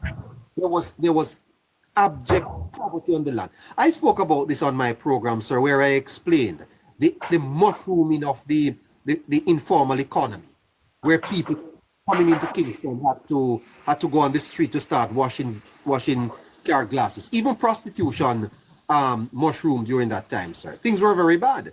But and neighbor, don't forget the drug mule thing. Imagine that. Yeah? The hopelessness, sir. Talk to the artists. The songs over that time spoke to the murders. Went as high as 1,700. Inflation, sir, during the 90s went up at 70%, 70%. Interest rates were through the roof, right? I mean, come on. What are you talking about winning elections? You win an election with the collapse of your economy? Something was wrong, sir. And I think the Labour Party ought to take some of the blame for that because they never got their acts together. And, what we have now is a shadow, is a vast improvement over the very divisions in that party. So a united party don't lose elections, sir. And the PNP was very united, not to mention how they institutionalized a lot of Jamaica. And, even corruption. When you look at the corruption, Navy is online. Navy, come here. Let me tell you something, you see, sir. Barry just said something that I wouldn't say in terms of, what he wished. But when you look at corruption, I tell you that there is a little way that I'm a little bit disappointed with how the government handled the debates. Because I don't think the PNP should be able to win. Well, they didn't win, but any debate in Jamaica. You understand what I'm saying to you, sir? When you look at corruption under the PNP, man. And I heard Mr. Patterson in a tape saying, that it was genuine mistakes that people made. Genuine mistakes that people made. And one time he called it youthful exuberance. Youthful exuberance on the part of Mr. Falwell. I will never forget that. It was youthful exuberance. No, sir. And for the PNP to come back politically in Jamaica, a couple generations will have to pass Because I think one of the things affecting the PNP even now is that 18 and a half years of reckless management of the poor. It's affecting them now. Because every time that they seek to project, people remind them. Look at Holness on the debate on Thursday. Was able to recollect FinSA. You know, it's a stain on the PNP. And I don't know how they're going to shake it off. It's a stain on them, right? And the credibility of that party to state their claim for government. I pointed out to my listeners that Peter Bunting,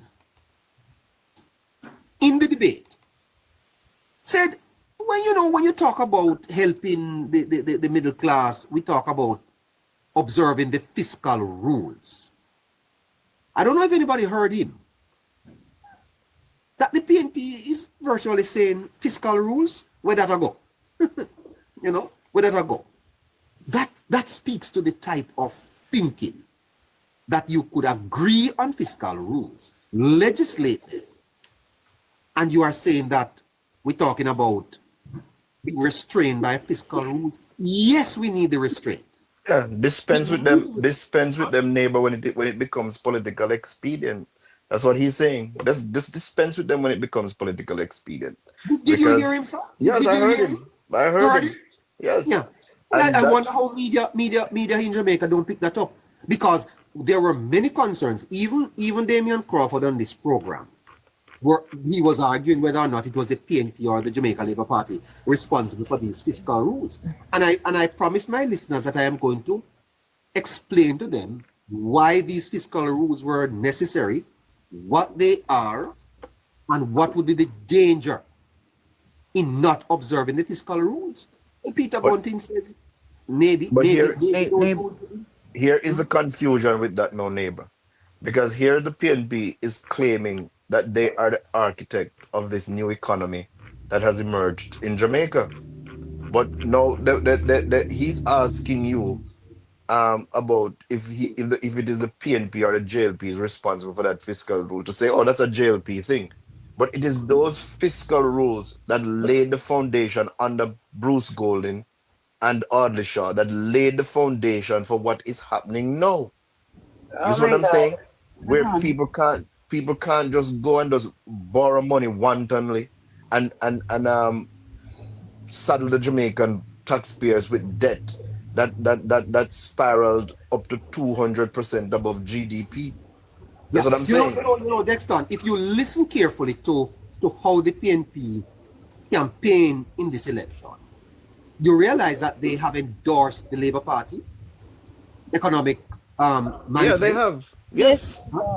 And one of the funniest things in Labour, what I found interesting is Mark saying that anytime somebody from the Labour Party messes up, Andrew Holness sends them into a naughty corner. So you making that argument just not show everything out the window. You're saying that he's holding his cabinet accountable, but then you are saying that corruption is high under Andrew Holness and he's not holding them accountable. I think many people, I don't know, neighbor.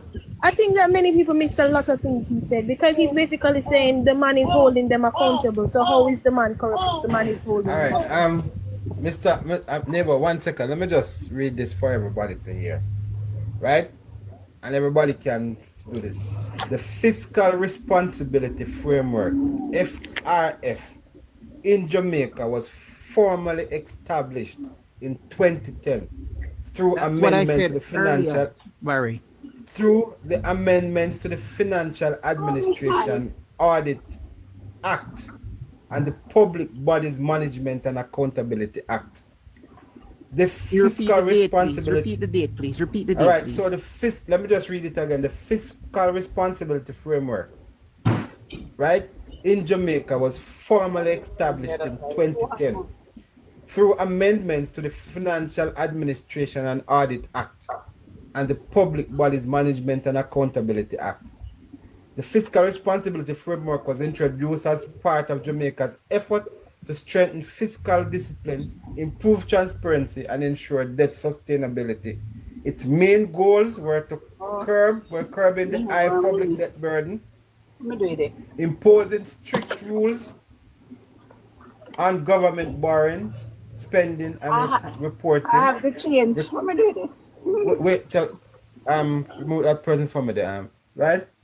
Requiring the annual fiscal policy papers and fiscal responsibility statement to Parliament. Later, under the Jamaica's agreement with the International Monetary Fund in 2013 to 2019, the framework was further reinforced with legally binding targets for reducing the debt to GDP ratio, right? Please Now, remind us who was Prime Minister in 2010, Barry. Please. So in 2010, Bruce Orret Golden was Prime Minister of Jamaica. Sorry, I didn't hear you. Sorry. There's a cut in the line. Bruce Repeat that, please. Orret Golden and one. Are you sure? One, Please repeat that again. Sorry. You sure? I'm winding you up. I'm winding you up. Prime Minister of Jamaica in 2010 was Mr. Bruce, the Honorable Bruce Orret Golden. And the Finance Minister was the Honorable Audley Manayard Shaw. So how can Mark Golding go on stage with, in all honesty, go on stage and said, we started this thing? How? So let me tell you something, see? The Jamaican media practitioners and the people who consider themselves analysts in Jamaica are intellectually dishonest. And I keep saying it because they know the truth. Yeah, but there's an idiot. I wouldn't say they don't, you know. I said they are intellectually dishonest because they know the truth and they will not call out the truth because they are singing for their supper. They are pandering to the pew. They are trying to stay in the middle as both, so whichever side come on power, they can get their jobs and keep it. And that is, I hear Damian King and Cliff Hughes program, who would have never called out Mark Golding and said it is not possible for you to implement the 3.5 in 2026 because of how much it is going to cost. And he is willing to say that the two positions are good, right? And will not say, even though Andrew said I am going to reduce income tax from 25 to 15% over a period of time as long as the fiscal space allows. He never said he's going to do it next year. That is a more practical approach to doing this. But to go and implement $3.5 million income tax threshold in 2026 budget is very irresponsible. And it is like what we saw, right? In the 1960s when Michael Manley gave farmers Z90 for go plant weed. Go there, neighbor. Yes, man. Mommy neighbor. Mommy neighbor, yes, mommy neighbor. Mommy neighbor, yes, mommy neighbor. Where's mommy neighbor green top? Neighbor, get her a green top, you know. Let's hear what she's dancing to here. This is so funny. I don't know why they sent it to me, you know, but it's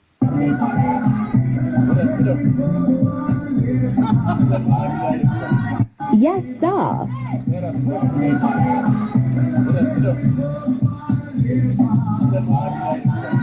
Yes, sir.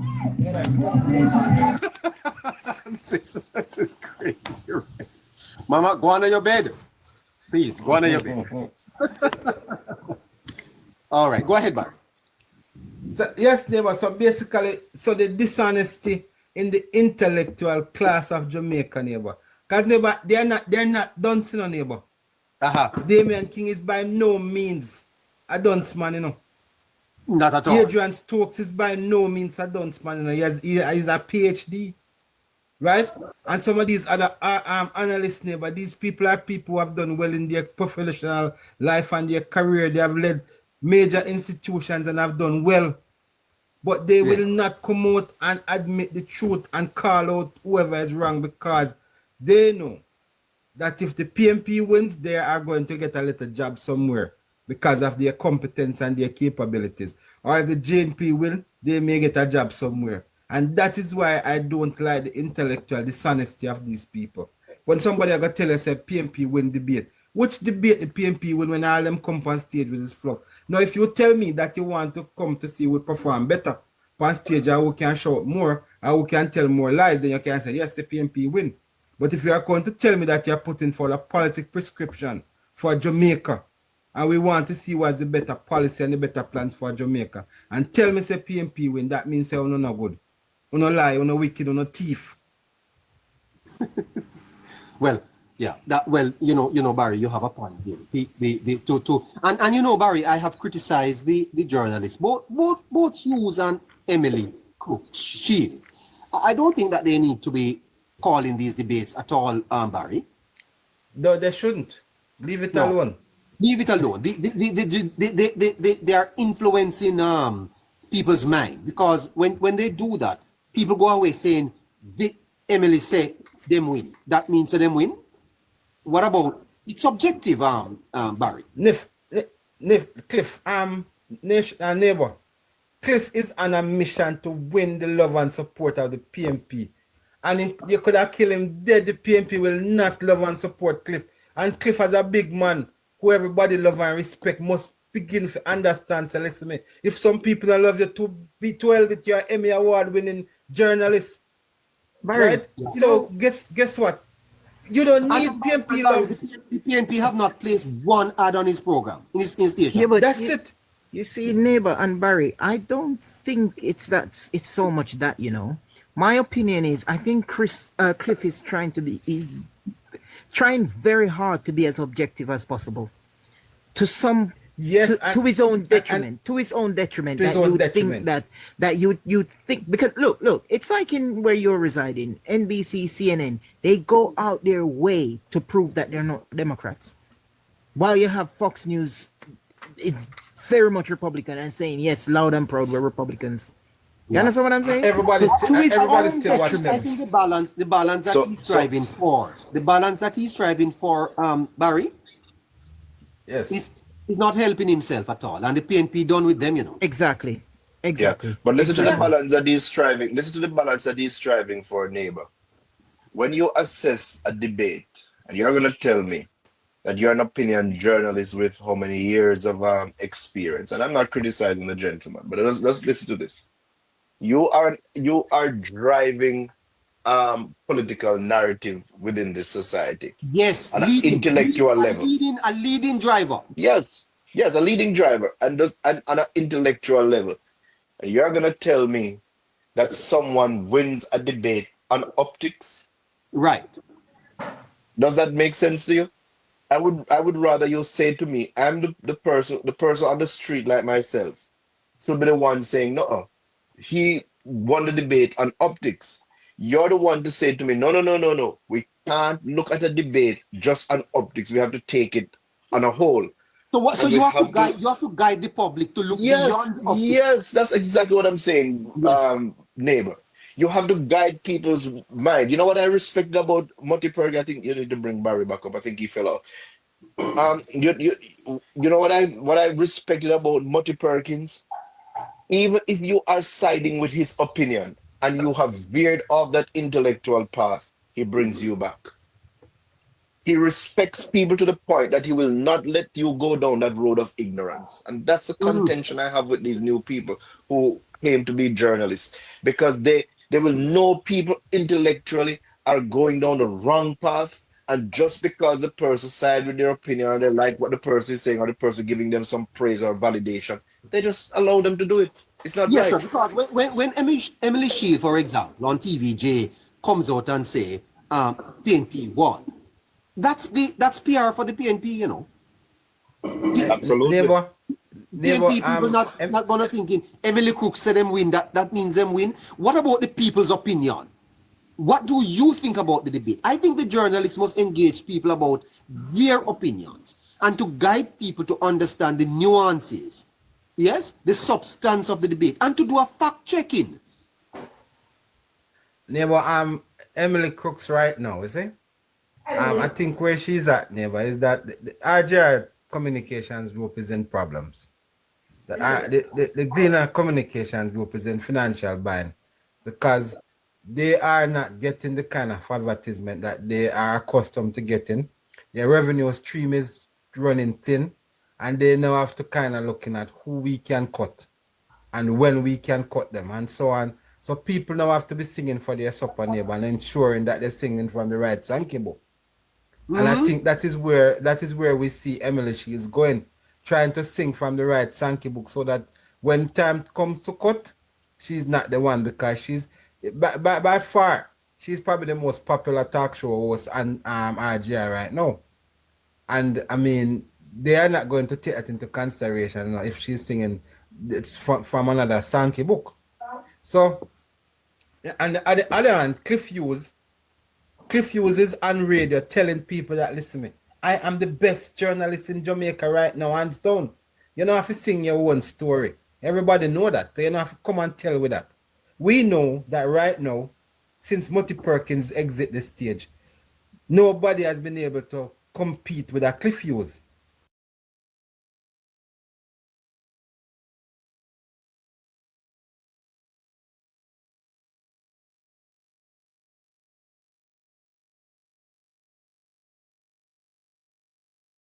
For ban you from actually questioning the politicians and a debate, right?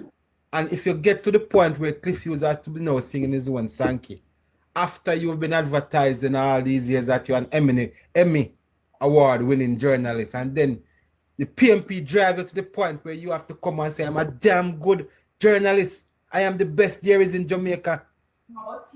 It leads you to the point now, neighbor, where you become self-righteous and self-cocky, which I know that is not Cliff Hughes. Unless the PNP push him. And the other thing I want to say, neighbor, Cliff Hughes has done Jamaica an injustice in the sense that he has brought up so many of these civil society people to come out here and spew venom on Jamaica and sow discords among the people of Jamaica. The Carol Narcisse, the Jam Lady, and all of these other people who have always been coming on Cliff. No other radio station has given them the kind of striving for balance. Striving for balance. No, but striving for balance. Barry, yes. Barry, you know, I tell you, I'm from Central Westmoreland. And when this whole hold on, Dexter. Dexter, hold on a minute. Barry, did you hear Desmond Richards last night? Oh, he was a disgrace. No, I never heard him. He was a disgrace. No, did you hear Desmond Richards, sir? No, he was a disgrace on that program. And you know this that after the break he didn't come Desmond back. Richards that used to be at the Herald. He was the same one, the PNP activist, yeah. Oh my God. And he was a disgrace on that program Why last was night. he here? I don't Why know. was he here? You need to do a deep poll, neighbor. He didn't come back But after you know the break. something, but hold on. The Cliff Hughes had Desmond Richards saying to him on his program that him not believe the poll. Yeah, the polls was rubbish. He was rubbish in the polls. You hire a pollster, right? And you are producing the polls. You think I could take somebody up on this program to say they don't agree with his work? Yes. Huh? No. And Desmond Richards rubbish the Blue Dot polls last night. Said the PNP going to win 3 million. Yeah, he rubbish the polls. Huh? Yeah. So you heard him, Dexter? Neighbor, I don't know, neighbor. Hold on there, Barry. I was listening to the program and I was shocked when I heard the position that the man took. The man came out of nowhere and just started to say that he didn't believe the polls. That's what he told them. He didn't believe it. Because he made reference particularly to Manchester and said he didn't believe the polls. And he, as a matter of fact, he said, Dexter, yes. But Dexter, I didn't hear that man, you know, but sounds like he's very ignorant, because I hear the pollster said they went back into the field. Yeah. They said they went back into the field to check and make sure the integrity of the polls are correct.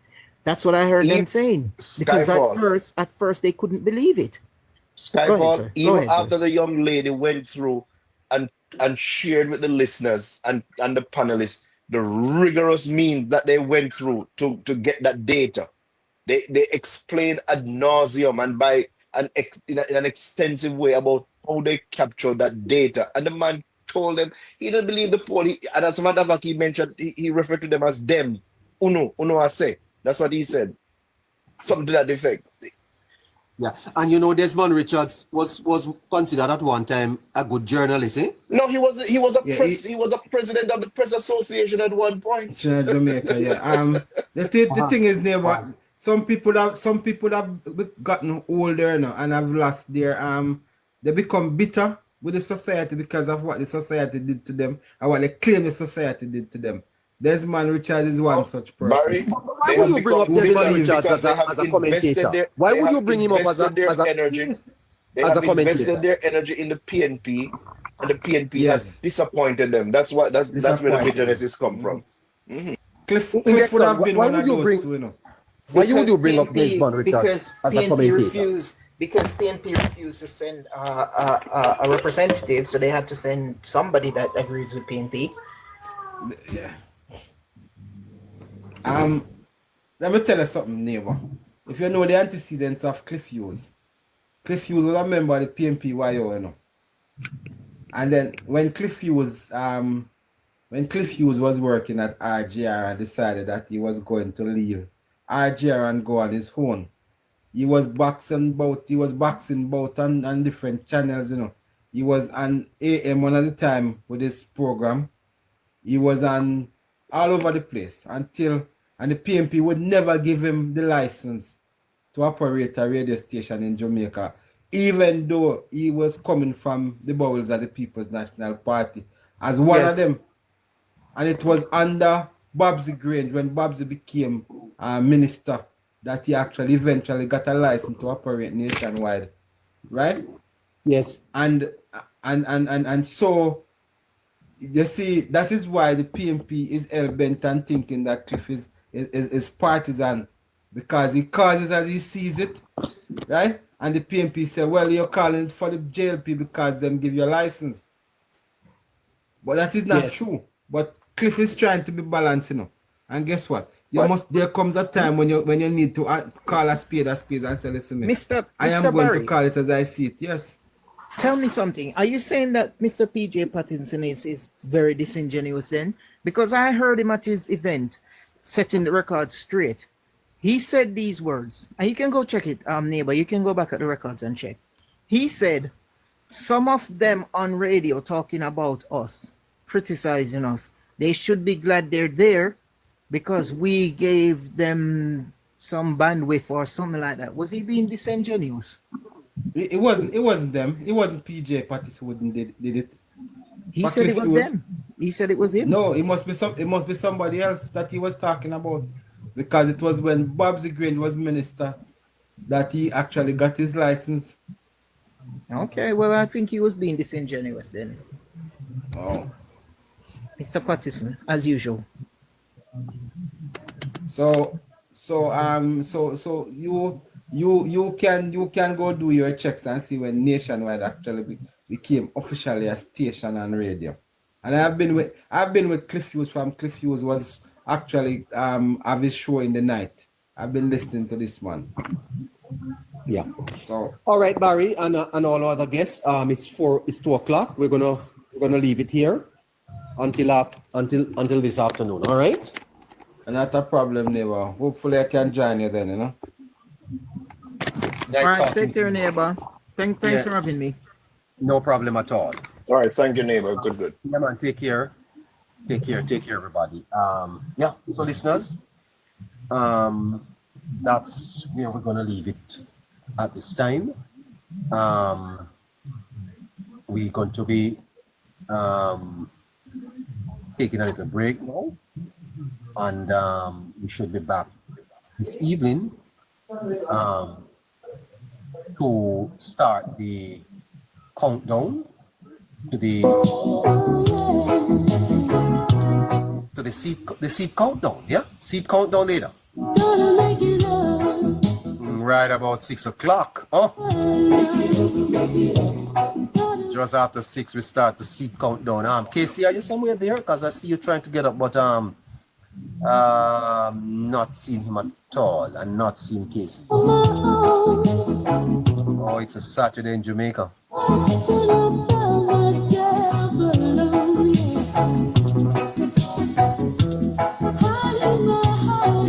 Jamaica girl, are you there? Are you there, Jamaica girl?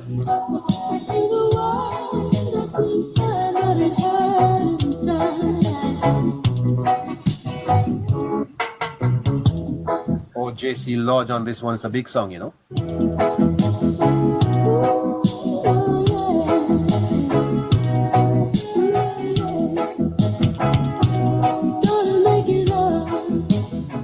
FM, huh?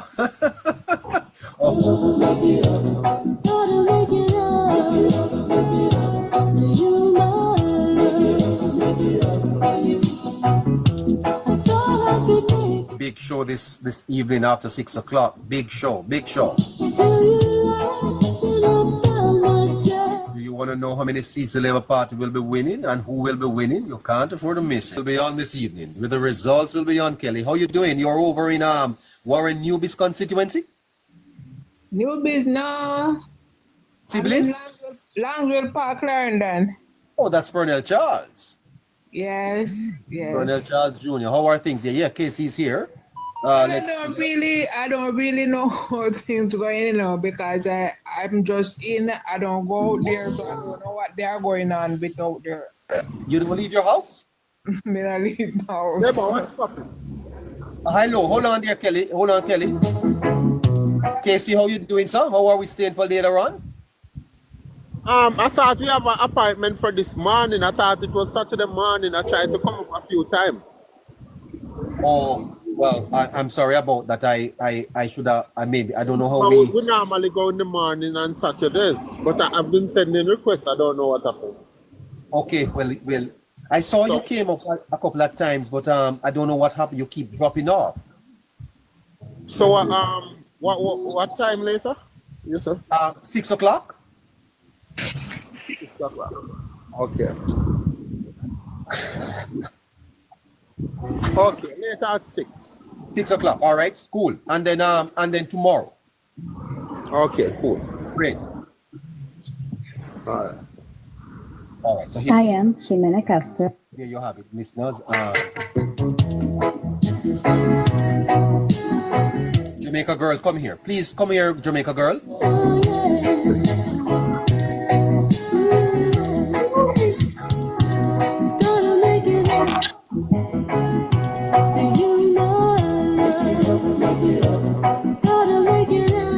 Jamaica girl calling for you, my dear. Jamaica girl, where you are? Sorry, Hazel? Are you there, Hazel? So Kelly? Yes, I'm still here. Okay, so what are you saying? What's happening? Well, I don't see anything much going on, you know. I don't see none of them going on with nothing. The road, the rainfall and dig up. We had a few trench here and there, and I don't see none of them going on with nothing. Do you know your counselor, Kelly? Your counselor? I think it's Ian Bondswell is one of them. No, your counselor. Your counselor. No, I don't know who is my counselor. Oh my. Well, you don't have to see if you can get to the parish council and see if well, you said you are in Longsville? Yes, But you say you don't leave your house, so how you know that? When I'm coming from church on Sundays. Oh, I see. All right. You go to which church? Old Harbor, New Testament. Oh, well, that's great. Well, Kelly, I suspect that you should get some response. Hi, my sister. Where are you? I'm actually in Canada. In Canada. Oh, I'm cheering on from Canada. Cheering on. Who you cheering on? Cheering on my Labour folks. Oh, wonderful. Yeah, man. Telling all the Labour to tell them neighbor, you know. Tell them neighbor. Every neighbor to go out and put the X right beside the bell. Mr. Warmington Bell. Well, any bell, one side the bell. I see. Newbie Bell, Warmington Bell. Yes. Once them put it beside the bell, it's good. Wherever they are. You want the Labour Party to win, ma'am? No most man, no yes. How long you been in Canada, Chandel? It's been a while, but you know, I was there to vote last year for the council's election. Okay. Unfortunately, I couldn't make it this time around. We understand. We understand. Well, you can still support what's happening here in Jamaica, you know, ma'am. We have a Get Out the Vote initiative. We could talk to you about that. Yeah, for sure, for sure. All right. Okay, John Dell and the Green Beans. So, who are the Green Beans, ma'am? You know, it's just a name. My son give this a name. so I'm just going with it until we change it again. Okay, so let me ask you a question. You are John Dell? No, I'm Angie. Oh, and your children are the Green Beans? Yeah. All right. They are teachers, ma'am? No, sir. Okay. No, this was changed by my 9-year-old son. Oh. You have a 9-year-old son? I do. Okay. You sound very mature. Oh, thank you. Uh-huh. Yes. Wow. Where's your husband? He's actually down there. In Jamaica? Yeah. All right. Fantastic. Well, ma'am, have a great afternoon, okay? Yes, I look forward to this evening. Yes, I've sent you a message. Okay. Bye-bye. Okay, take care. All right. Sweetie? Hey, neighbor. Good evening. How are you? Where are you, ma'am? I'm in the United States, in Louisiana. Louisiana. Look at that. Fantastic. Yeah, but I'm telling you, I'm from Westmoreland, Jamaica. Westmoreland, yeah. Yeah, and I'm telling you, things that I see now, all of my life growing down there, I've never seen it. Because I in the 90s, I used to jump for PNP with my grandfather, you know. What are you saying to me? Yes, we used to jump for PNP. I'm telling you, you're from Jamaica, so you know when they say big yard, you know that a lot of people in the yard. Uh-huh. And when me say, me put my ex beside the bell. They say what? Me say yes. And you know that night I couldn't sleep in the house. Me have to sleep. And when my auntie come and say, you make your own choice for your business. Come sleep over me yard. And me say, oh my God, I held them like they separate me. And you know, say, push come to show right now. You can't talk about no PNP in the yard. No PNP you can talk about in the yard, no neighbor. Because then see all what them run up and down, then see if the road, our grandmother sick and we have to use our hand to carry him down the road before the taxi could take her up. Not even road. And Mr. PJ, if you know where Dalistan is to Kiev, I'm telling you, and it never fixed it. I went down there last year and the road coming like a highway to go up there. You could drive the car, go straight in my mother yard now. And I said to her, you know, see, look at it and look how long you know the waste no time. I'm not getting nothing. Nothing. Look at the road now. Yeah, ma'am. Yes, so I'm telling you right now, I have my son and everybody down there and they have 2 cars. I said to them, I said, listen me, I'm not there, but you have to do a part. You have to go out, get the people them in the district. I'm going to get water, drinks and stuff put in the car. So guess what? You're going go in the district, take the people them and carry them go vote. You know who you vote. Yes. And I know, and when I look and see how Westmoreland turn out, I said, people wake up. These people wake up. I'm telling you, these people wake up. They know what they want. That's what's causing the PNP a lot of pain right now, Westmoreland, yes. I tell you. Come on. Yes, you see people they only talk after what people said, because even the same Savlama Hospital, my grandfather died down there, and I was telling somebody, in 2005 when my grandfather died, they forced him to do a surgery, and I tell my mother that, don't make my grandfather do the surgery. So anyway, then do the surgery. I was just a granddaughter. So So then do the surgery. Happened that's my grandfather only lived for 3 days, and when he died, and they call us where to send the body, and we tell them. You know, when we go over there for the death certificate at that time, you could not get it because all of that money, we owe them like 60,000 that they said, and they have to pay that all of that money before they could get that body. My goodness. Yes, Wow. they have to pay off every cent, neighbor, I'm telling you, before they could hand over that death certificate to the Yes, to yes, ma'am. And you know that there were people who stayed home and died because they couldn't afford to pay the fees of hospital, right? Yes, and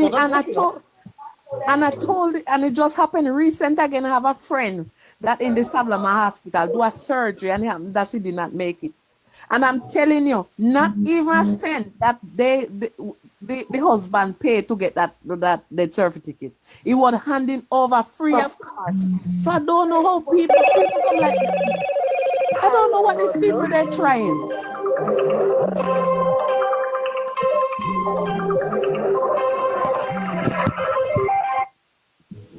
All right. Phones are ringing here. Phones are ringing. Oh, real talk, neighbor. Stay home and die. Yep, that's true. When there were fees to be paid at the hospital, I know that. Fantastic. Anyway, we have to push on, you know, because we have to prepare for 6 o'clock. So we're gonna have to move. But before we do so, we need to talk to my friend Garfman. Garfman, good afternoon. Good afternoon, neighbor. Are you aware, just only last year, October, my uncle did a surgery at the Spanish Town Hospital. And let me say this to you. He did a surgery to cut off a toe because they had to amputate his toe and he was diabetic. And he spent 2 days in a wheelchair before he get to a bed. And when he died, hold on, and before I go there, are you aware, and I will say this very clear, are you aware I had to call a JLP operative to call, to get help, neighbor? Are you aware of it? I won't call him the operative's name. I had to call a JLP operative, someone who is well connected to the party, and when I call that person, the person getting No, they've muted Garfman. Well, Garfman, open your microphone, but I would not be aware of that. No, but I'm just letting you know that. I just want you to be aware of that. And when my uncle eventually died, neighbor, I had to pay money for the doctor to sign the death certificate so I could move along with the funeral. So what that lady is saying in Salvamar, it is still going on today. That's out of okay. I want you to understand that. I had to pay money to the doctor to have the doctor pay the money to the doctor in care at the hospital. So I want you to understand that, and anybody who wants evidence of that, I can provide that for you. And I'm sorry for your loss, sir. I really am. I just want you to understand that. So when somebody is making a comparison, talk about it to today also. Yeah. Well, the fact of the matter is that there still remains some work to be done in our health services. There remains work to be done. But thank you, sir. Thank you. Yeah, man. Later. Okay. Our listeners, that's it for me. Can't take anybody else. All right. Catch you at 6 o'clock, just after 6 o'clock. Remember, we start the seat countdown at 6 o'clock, so we come there. Oh, on a Saturday. The goodness of your words